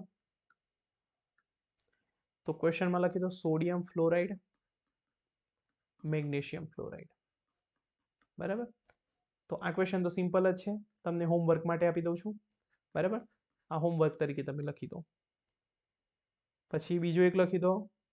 ઓકે, અહીંયા ફ્લોરિનને તમે ક્લોરિન કરી દો તો થોડો ઇન્ટરેસ્ટિંગ બની જાય આન્સર, બરાબર. ઓકે, આને હોમવર્કમાં નથી આપતો, હું સમજાવું, કારણ કે આની અંદર એક નવો કોન્સેપ્ટ એડ થશે. તો આ કોન્સેપ્ટ જરા યાદ રાખજો, અને આઈએમપી કોન્સેપ્ટ છે આની અંદર. ક્લોરાઇડ લખી દો આ પ્રમાણે MgCl2. તો કેવી રીતે આની અંદર કરશું આપણે? તો જો આની અંદર તમે જોઈ શકો છો એ પ્રમાણે અહીંયા તમારો +1 ચાર્જ છે, અહીંયા તમારો +2 ચાર્જ છે. ધેટ મીન કેટાયન અલગ અલગ છે, ચાર્જ પણ અલગ અલગ છે. અહીંયા એનાયન નો ચાર્જ -1 છે, અહીંયા તમારો ક્લોરીનનો પણ -1 ચાર્જ છે, બટ એનાયન કેવા છે તમારા અલગ અલગ છે. તો ચાર્જ ફેક્ટર પ્રમાણે જો તમે આન્સર કરશો તો તમારે કેટાયન ઉપરથી આન્સર કરવો પડશે. તો કેટાયનનો ચાર્જ અહીંયા વધુ છે, બરાબર, +2 ચાર્જ. તો +2 ચાર્જ મતલબ ચાર્જ વધુ તો લેટાઇસ એનર્જી વધુ. તો લેટાઇસ ચાર્જ ફેક્ટર પ્રમાણે અહીંયા નીચે લખો, ત્યાં તમારો કદાચ દેખાતું હશે. અહીંયા ચાર્જ ફેક્ટર પ્રમાણે તમારો આન્સર શું આવશે? તો ચાર્જ ફેક્ટર પ્રમાણે તમારો આન્સર આવશે MgCl2. ની તમારે વધુ હશે lattice energy compare to sodium chloride. Size factor પ્રમાણે આન્સર શું આવશે? તો જો સાઇઝ ફેક્ટર પ્રમાણે કેટાયન કેવા છે તમારા બંને પાસપાસીના છે, બરાબર. તો કેટાયનની સાઇઝમાં એટલો બધો ચેન્જ નહીં હોય, તો આના પર તમે એટલું બધું ફોકસ ના કરવાનું, બરાબર. અહીંયા જો તમારો F માઇનસ છે, અહીંયા તમારો Cl માઇનસ. તો ક્લોરીનની સાઇઝ વધુ હોય કમ્પેર ટુ ફ્લોરિન, તો સાઇઝ વધુ તો લેટાઇસ એનર્જી કેવી ઓછી. તો અહીંયા સાઇઝ આની ઓછી છે તો લેટાઇસ એનર્જી વધુ. તો સાઇઝ ફેક્ટર પ્રમાણે તમારો આન્સર શું આવશે? તો NaF ની તમારી વધુ આવશે કમ્પેર ટુ MgCl2. હવે તમને થશે સર બંને ફેક્ટર ઇન્વોલ્વ થાય છે, તો આન્સર આપણો કયો સાચો? તો અહીંયા તમે એક નોટ કરી દો, નોટ ડાઉન કરીને, કે જ્યારે બંને ફેક્ટર જ્યારે ઇન્વોલ્વ થતા હોય તો તમારે આન્સર કરવાનો તમારો ચાર્જ ફેક્ટર પ્રમાણે. અહીંયા નોટ કરી દો, charge factor dominant in the case when both factor involves. બરાબર, જ્યારે બંને ફેક્ટર તમારે ઇન્વોલ્વ થતા છે દરમિયાન તમારે ચાર્જ ફેક્ટર પ્રમાણે આન્સર આપવાનો. તો અહીંયા તમારો ફાઇનલ આન્સર શું આવશે? તો ફાઇનલ તમારો કરેક્ટ આન્સર શું આવશે? તમારો ચાર્જ ફેક્ટર પ્રમાણે તમારો કરેક્ટ આન્સર આવશે. અને પોસિબલી આ ટાઈપનો ક્વેશ્ચન તમને જી સેટમાં એ લોકો પૂછી શકે છે, just to check your concept, બરાબર. તો કોન્સેપ્ટ ચેક કરવા માટે તમને આ ટાઈપનું ક્વેશ્ચન તમને પૂછી શકે છે, બરાબર. ઓકે, હવે ન્યૂ ટાઇટલ લગાવી દો તમે, ફઝાન્સ રૂલ, બરાબર. અહીંયા લેટાઇસ એનર્જીના આપણા ઓલમોસ્ટ જેટલા પણ પોસિબલ કોન્સેપ્ટ હતા, ક્વેશ્ચન પ્રેક્ટિસ જેટલી જરૂરી હતી એ બધી જ ક્વેશ્ચન પ્રેક્ટિસ આપણે કરી દીધી. હવે આપણે સમજીએ ફઝાન્સ રૂલ. ફઝાન્સ રૂલ થોડો ઇમ્પોર્ટન્ટ છે, તમે કહી શકો કે જે કેમિકલ બોન્ડિંગ છે આની અંદરથી લાસ્ટ ટાઈમ પણ 2019માં એક ક્વેશ્ચન આવ્યો હતો, પોલરાઇઝિંગ પાવર ચેક કરવાનો. મે બી આ વખત પોસિબલ છે તમને પોલરાઇઝિંગ પાવરનો ક્વેશ્ચન ના આપી દે, બટ જે ફઝાન્સ રૂલની એપ્લિકેશન છે ને એમાંથી તમને ક્વેશ્ચન આપી દે, બરાબર. તો ફઝાન્સ રૂલની એપ્લિકેશન ઉપર આપણે વધુ ફોકસ કરીશું, પ્લસ સાથે સાથે જે એના બેઝિક કોન્સેપ્ટ છે, બરાબર. કારણ કે આપણે જેટલા પણ ક્વેશ્ચન સોલ્વ કરીશું, જેટલા પણ ટોપિક સ્ટાર્ટ કરીશું, સૌથી પહેલા આપણે એનું બેઝિક સમજશું. નહીં તો ડાયરેક્ટ કોઈ ચેપ્ટરના કોઈ ટોપિકને સમજવાનો કોઈ મતલબ જ નથી જો તમને એના બેઝિક્સ જ નહીં ખબર હોય તો, બરાબર. તો ટાઇટલ લગાવી દો તમે, ફઝાન્સ રૂલ.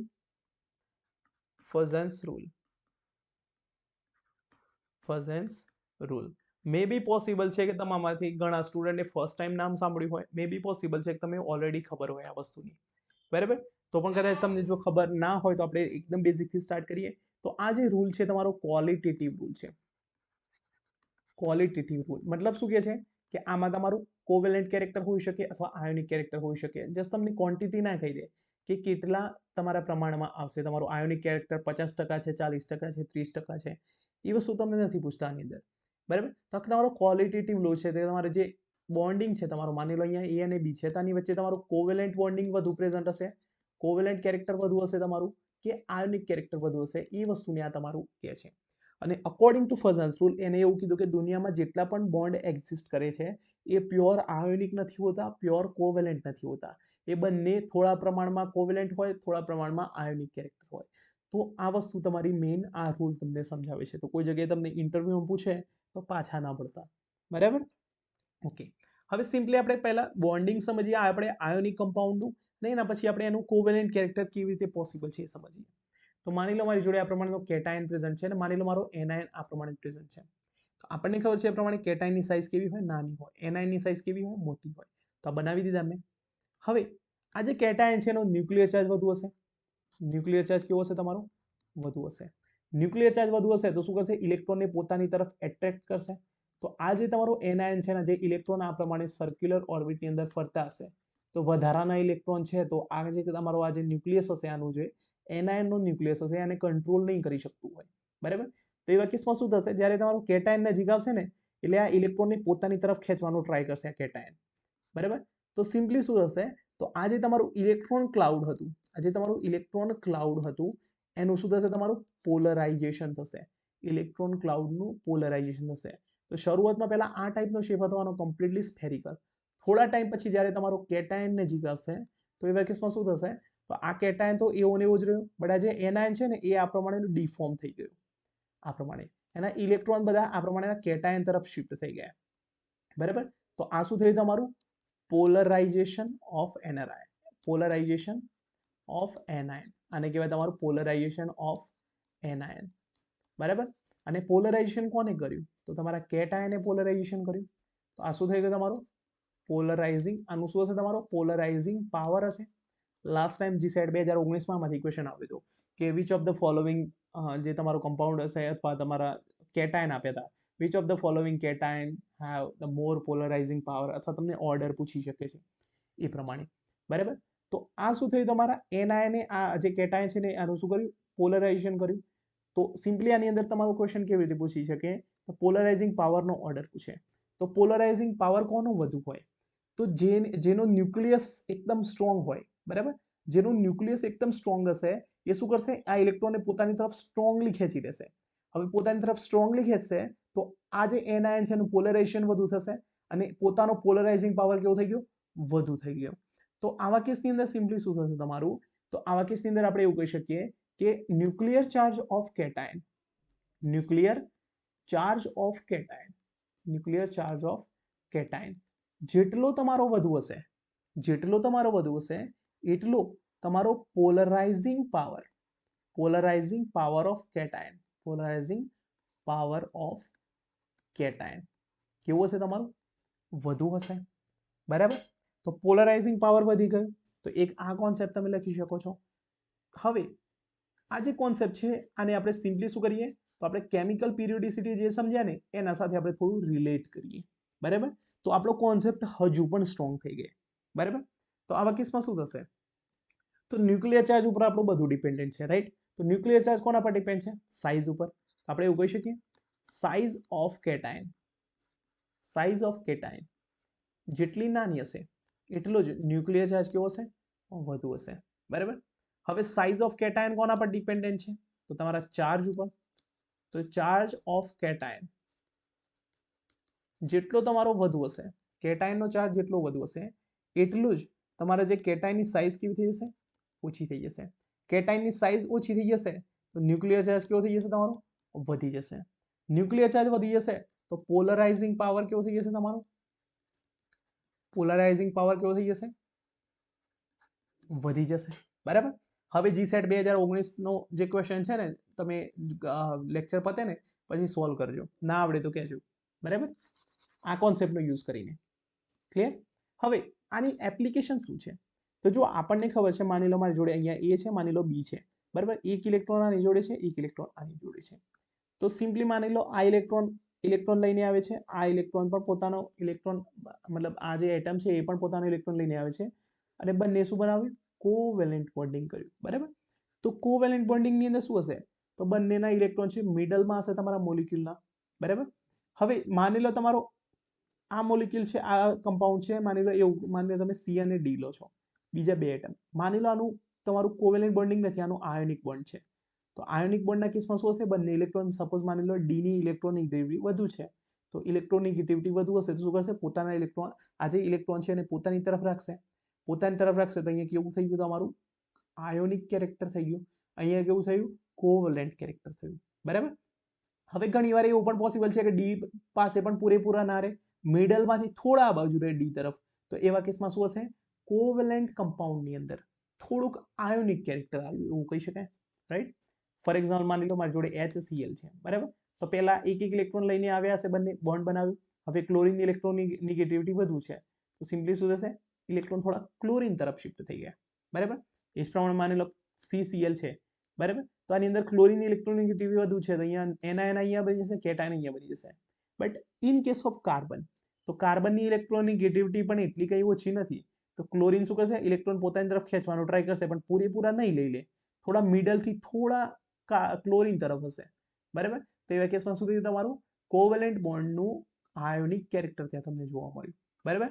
તો આપણે સિમ્પલી એવું કહી શકીએ કે કોઈ પણ જ્યારે એનાયન અને કેટાયન છે, આ પ્રમાણે માની લો અમારી જોડે કેટાયન છે, માની લો અમારી જોડે એનાયન છે, બરાબર? ફર્સ્ટ બંને આ રીતે હતા. નેક્સ્ટ કેસમાં શું થયું? તો આ કેટાયન અને હવે એનાયનનું શું થઈ ગયું? તમારું પોલરાઇઝેશન થઈ ગયું. શું થઈ ગયું? પોલરાઇઝેશન થયું. તો પહેલા પૂરેપૂરા ઇલેક્ટ્રોન કોની તરફ હતા? એનાયન તરફ હતા. હવે થોડા ઇલેક્ટ્રોન ક્યાં થયા? થોડા કેટાયન તરફ જવાનું ટ્રાય કર્યું. ધેટ મીન હવે શું થયું તમારું? આ પહેલા આયોનિક કેરેક્ટર હતું, હવે અહીંયા કેવું હતું તમારું? Ionic character. કેમ કે જે ઇલેક્ટ્રોન્સ છે તમારા, ઇલેક્ટ્રોન્સ કોના તરફ હતા? ઇલેક્ટ્રોન તમારા કમ્પ્લીટલી એનાયન ઉપર હતા. હવે થોડા કેટાયન તરફ જાય છે. ધેટ મીન અહીંયા શું થયું તમારું? Covalent character developed. Covalent character developed due to polarization of anion.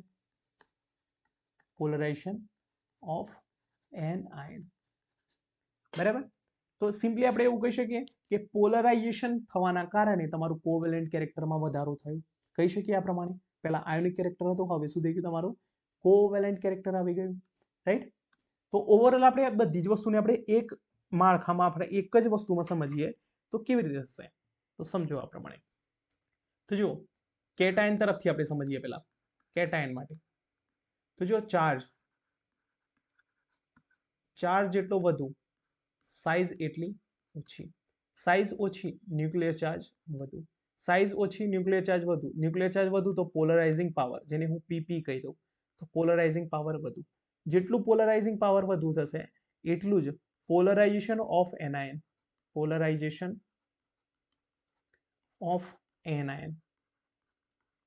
કેવો હશે? વધુ હશે.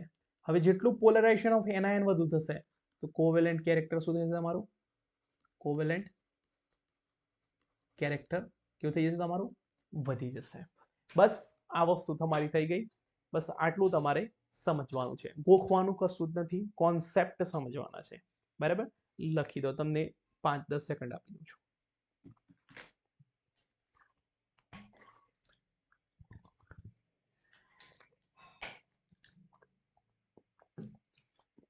અને મોસ્ટ ઇમ્પોર્ટન્ટ વાત, આ વસ્તુ તમે રિવાઇઝ નહીં કરો, ભૂલી જશો, બરાબર?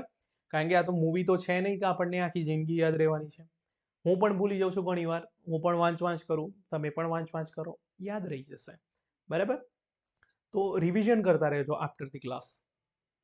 ઓકે,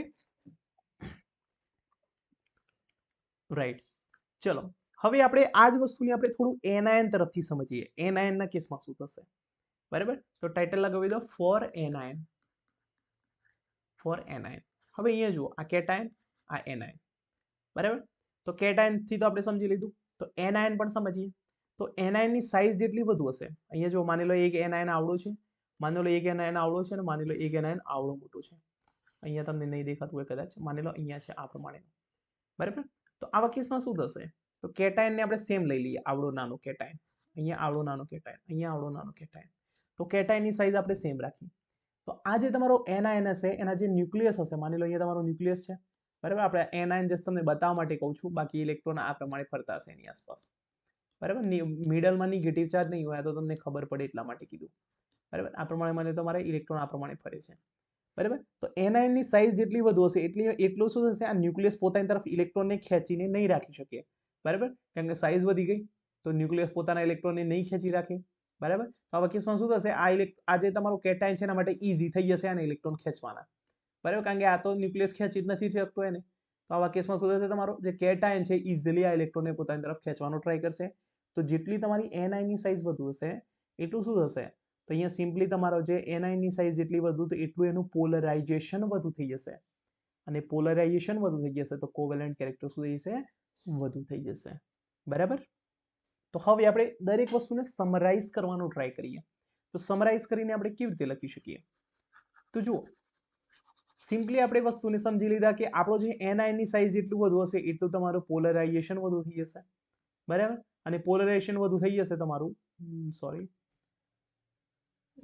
કહેતા આપણે, ઓકે, તો પોલરાઇઝેશન જેટલું વધુ થઈ જશે એટલું સુધી તમારો કોવેલેન્ટ કેરેક્ટર વધી જશે. તો ઓવરઓલ સમજી લો તમે, charge on anion, charge on anion, anion નો ચાર્જ જેટલો વધુ હશે એટલી સાઇઝ શું થશે તમારી એનાયનની, વધી જશે. એનાયનની સાઇઝ વધી ગઈ તો ન્યુક્લિયર ચાર્જ શું થઈ જશે તમારું, ઘટી જશે. ન્યુક્લિયર ચાર્જ ઘટી જશે તો polarisation of anion, polarisation of anion શું થશે તમારું, વધી જશે.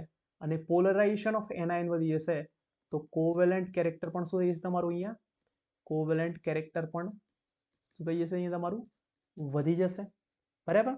હવે આનાથી ઉલટું કહી શકું, કોવેલેન્ટ કેરેક્ટર વધી ગયું તો આયોનિક કેરેક્ટર,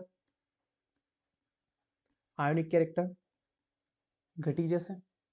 બરાબર. બસ જો આપણા બધા આ ક્લાઉડ કોન્સેપ્ટ છે, આપણો સિગ્મા ક્લાઉડ કોન્સેપ્ટ, ટાઇટલ લગાવી દેજો સિગ્મા ક્લાઉડ કોન્સેપ્ટ, અને આને ક્યારેય નથી ભૂલવાનું આપણે. બરાબર. લખી દઉં તમને ફરીથી 10 સેકન્ડ આપું છું, સ્પીડમાં લખજો. બરાબર. કારણ કે આપણો સિલેબસ બહુ મોટો છે, એકદમ સ્લો કરશું તો પચશે જ નહીં.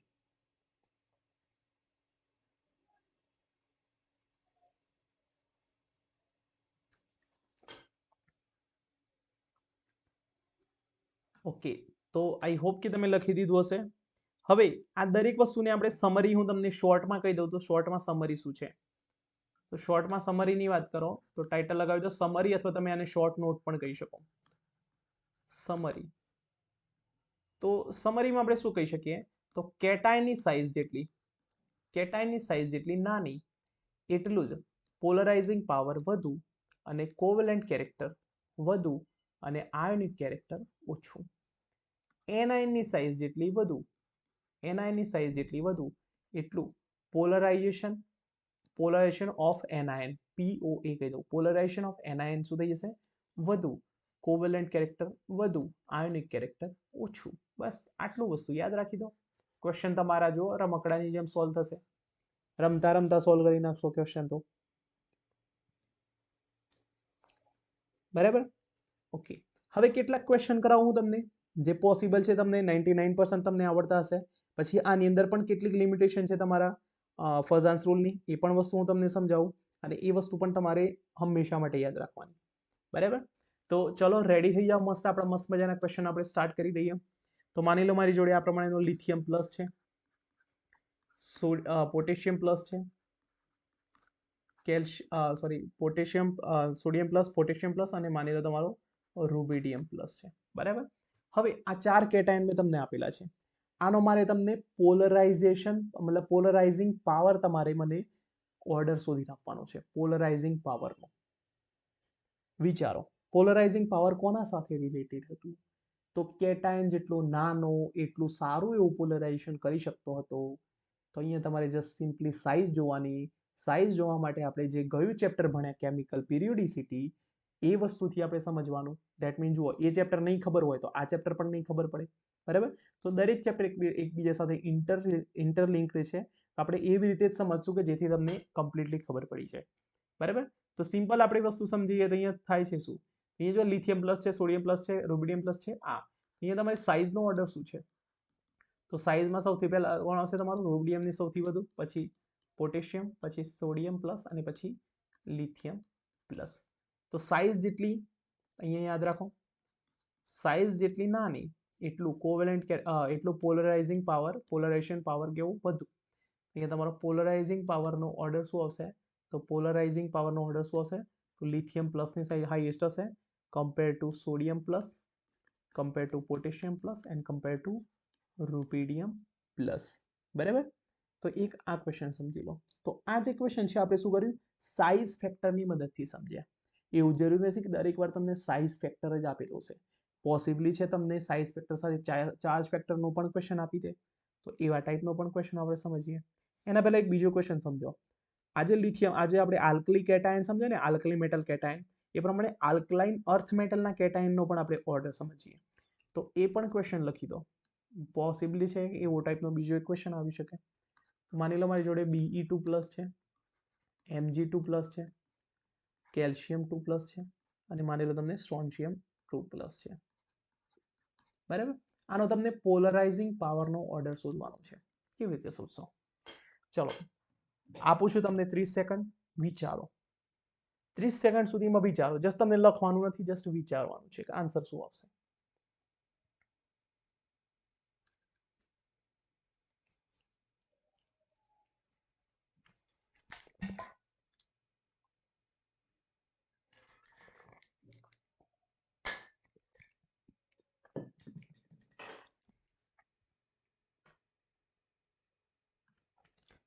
ઓકે, આઈ હોપ કે તમે વિચાર્યું હશે. મને હાલ કમેન્ટ્સ નથી દેખાતી, રાઈટ?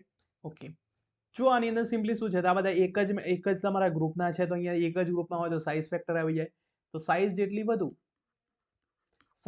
વધુ એટલું પોલરાઇઝેશન પાવર કેટલો ઓછો. તો સાઇઝ સૌથી વધુ કોની છે? તો આની તમારી સાઇઝ કેવી છે? હાઈએસ્ટ છે. સાઇઝ હાઈએસ્ટ તો પોલરાઇઝેશન પાવર લોએસ્ટ. આની સાઇઝ કેવી છે તમારી? લોએસ્ટ. Polarization power highest. બસ સિમ્પલ કોન્સેપ્ટ. આન્સર શું આવશે? તો Be2+ ની highest compare to Mg2+, compare to Ca2+ અને કમ્પેર ટુ Strontium2+. બસ સિમ્પલ આન્સર થઈ ગયો આપણો. હવે સેમ ટાઈપનો ક્વેશ્ચન સમજીએ આપણે, બટ ચાર્જ ફેક્ટરથી આપણે કરવાનો ટ્રાય કરીએ. બરાબર? ચાર્જ ફેક્ટરથી આપણે ટ્રાય કરીએ અને પછી આપણે ઓકે, ચાર્જ ફેક્ટરનો એક ક્વેશ્ચન કરાવું હું તમને, લખી દો. તો માની લો મારી જોડે સોડિયમ પ્લસ છે આ પ્રમાણેનો, સોડિયમ પ્લસ, Mg2+, એલ્યુમિનિયમ 3+. બરાબર? આની અંદર તમારે પોલરાઇઝેશન પાવરનો ઓર્ડર શોધવાનો છે. કેવી રીતે કરશો? તો યાદ કરો, કેટાયન માટે ચાર્જ જેટલો વધુ હશે, કેટાયનનો ચાર્જ જેટલો વધુ હશે, એટલું જ તમારી સાઇઝ કેવી હશે?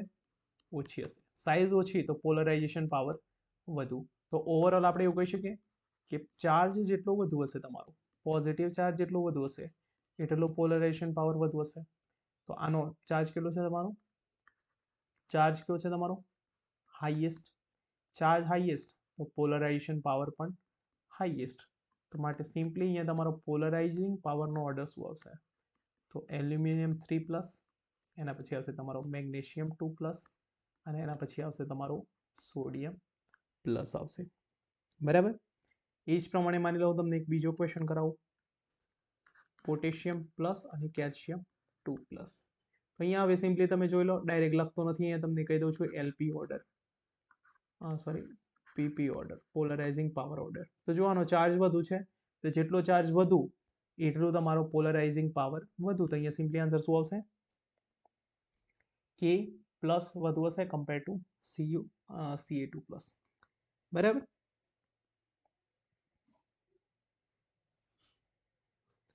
Okay, just wait. હવે એના પછી એક વસ્તુ લખી દો તમે, સુડો નોબલ ગેસ કોન્ફિગરેશન. બરાબર? તો એવા કેસમાં તમારું થોડુંક ચેન્જ થતું હોય છે, જરા નોટ કરી દો. તો એ પણ મોસ્ટ ઇમ્પોર્ટન્ટ છે, જરા નોટ કરજો. લખો, if we have sudo noble gas configuration, noble gas configuration,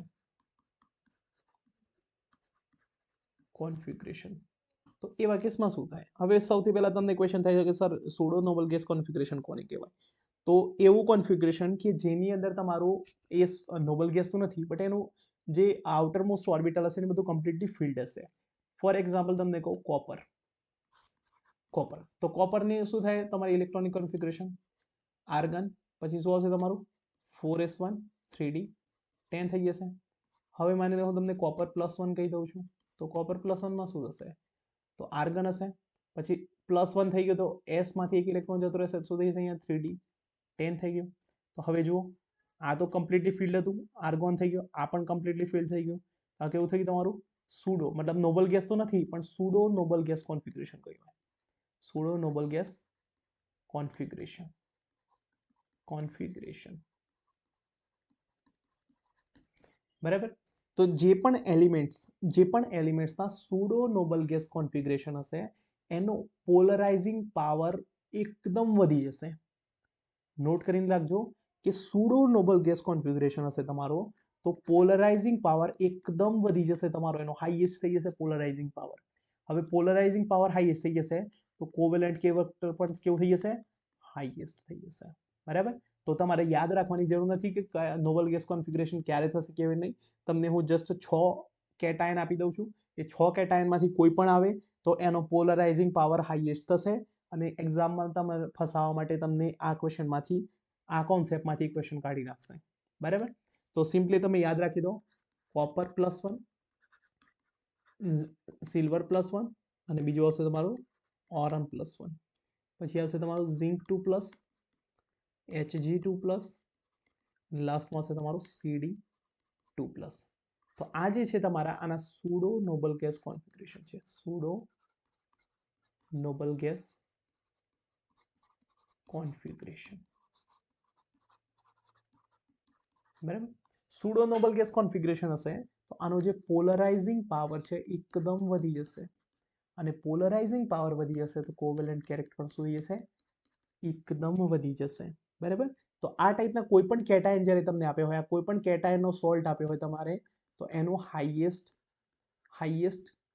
covalent character જોવા મળશે. શું જોવા મળશે તમને? હાઈએસ્ટ કોવેલેન્ટ કેરેક્ટર તમને જોવા મળતું રહેશે. બરાબર. તો હવે હું તમને 2 ક્વેશ્ચન કરાવું, એના પછી આપણે એની એપ્લિકેશન સમજવાની છે ફઝન્સ રૂલની. તો એ જે એપ્લિકેશન પાર્ટ છે આપણે એવું હશે તો કાલે સન્ડે છે, મે બી કાલે સન્ડે છે એક્ઝેક્ટલી, ઓકે જે હોય તો કાલે આપણે એવું હશે તો ટ્રાય કરશું કે આપણે 2.5 થી 3 કલાકની ક્લાસ થાય. બરાબર. તો એની અંદર આપણે એવું કરશું કે એક લેક્ચર પછી તમને થોડો બ્રેક આપશું, એના પછી નેક્સ્ટ લેક્ચર સ્ટાર્ટ કરશું એ પ્રમાણે. તો ટ્રાય કરશું આપણે કાલે કે 2-3 લેક્ચર થાય અને આપણે કેમિકલ બોન્ડિંગ ઓલમોસ્ટ આપણે કમ્પ્લીટ કરી દઈએ કાલે. બરાબર. તો જસ્ટ આપણે આજે આટલા સુધી જ રાખીએ અને પછી હું તમને 2 ક્વેશ્ચન કરાવું. ચલો 2 ક્વેશ્ચન હું તમને હોમવર્કમાં જ આપી દઉં અને એના પછી તમારે છે ને એના જે આન્સર છે તમે ગ્રુપની અંદર પૂછી શકો છો, મોકલી શકો છો, આપણું જે વોટ્સઅપ ગ્રુપ છે એની અંદરથી. બરાબર. તો ચલો હું તમને ક્વેશ્ચન આપી દઉં, એના પછી આપણે આ લેક્ચર અહીંયા સુધી રાખીએ. બરાબર. તો સિમ્પલ સમજી લો, માની લો lithium chloride, sodium chloride, potassium chloride અને રૂબિડિયમ ક્લોરાઇડ આપ્યું છે. બરાબર. હવે આનામાંથી હું તમને ક્વેશ્ચન પૂછું છું ionic character. Find the ionic character. Find the ionic character order. તમારે ઓર્ડર ફાઇન્ડ આઉટ કરવાનું છે. બરાબર. સાથે સાથે તમારે કોવેલેન્ટ કેરેક્ટરનો ઓર્ડર પણ ફાઇન્ડ આઉટ કરવાનો છે. સાથે સાથે તમારે પોલરાઇઝિંગ પાવર ઓફ કેટાયનનો પણ ઓર્ડર ફોલો કરવાનો છે, શોધવાનું છે. અને સાથે સાથે તમારે પોલરાઇઝેશન ઓફ એનાયનનો ઓર્ડર પણ તમારે ફાઇન્ડ આઉટ કરવાનું છે સેમ ક્વેશ્ચન માટે. બરાબર. એ જ પ્રમાણે તમને બીજો એક લખી દો તો બીજો ક્વેશ્ચન સેમ આ જ વસ્તુ શોધવાની છે. તો એની અંદર શોધવાનું તમારો BeCl2 ની અંદર, પછી MgCl2 અને CaCl2. બરાબર. આની અંદર પણ તમારે સેમ આ બધી જ વસ્તુ ફાઇન્ડ આઉટ કરવાની છે. બરાબર. તો આ 2 ક્વેશ્ચન છે, જરા તમે સોલ્વ કરવાનો ટ્રાય કરજો અને એની અંદર તમારા જે આયોનિક કેરેક્ટરનો ઓર્ડર શું હશે, કોવેલેન્ટ કેરેક્ટરનો શું ઓર્ડર હશે અને બાકીનો પોલરાઇઝેશન ઓફ કેટાયનનો, પોલરાઇઝેશન ઓફ એનાયનનો, દરેક વસ્તુ તમારે આ 2 ક્વેશ્ચનમાંથી શોધવાની છે. બરાબર.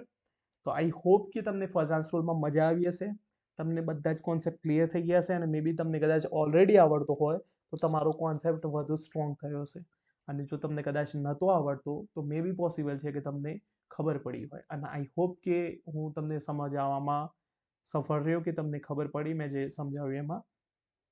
તો બાકી આપણે કાલના લેક્ચરની અંદર આપણે જે એપ્લિકેશન પાર્ટ છે, એપ્લિકેશન પાર્ટ સમજશું આપણે જે ફઝાન્સ રૂલનું, કે એની અંદર આપણે વોટર સોલ્યુબિલિટીને કેવી રીતે આપણે સમજી શકીએ છીએ ફઝાન્સ રૂલની મદદથી, બોઇલિંગ પોઈન્ટ, મેલ્ટિંગ પોઈન્ટ, કેટલા કમ્પાઉન્ડના જે કલર છે એ પણ આપણે ફઝાન્સ રૂલની મદદથી આપણે એક્સપ્લેન કરી શકીએ છીએ. અને એના ક્વેશ્ચન તમને પૂછી શકે છે કે sodium chloride, potassium chloride, rubidium chloride, lithium અને બાકીના જે હોય તો એ બધા તમને આપ્યા હોય ને એમાં પૂછ્યું હોય કે which is the highly which of the following is highly water soluble. તો એ ક્વેશ્ચન તમારો ફર્સ્ટ આન્સર રૂલના રિલેટેડ છે. તમને ખબર પણ ના હોય કે એની અંદર ફર્સ્ટ આન્સર રૂલ એપ્લાય થાય છે, બટ એની અંદર થાય છે. અને દરેક વસ્તુની એપ્લિકેશન પાર્ટ આપણે કાલે સમજશું. ઓકે, તો આઈ હોપ કે તમને લેક્ચરની અંદર મજા આવી હશે. કોઈ પણ પ્રકારનો તમને ડાઉટ હોય તો તમે વોટ્સઅપ ગ્રુપની અંદર નાખી શકો છો અથવા મને મેસેજ કરી શકો છો. અને મળીએ આપણે કાલના લેક્ચરની અંદર. હવે તમારે લેફ્ટ થવું હોય તો તમે લેફ્ટ થઈ શકો છો. Thank you for the joining us.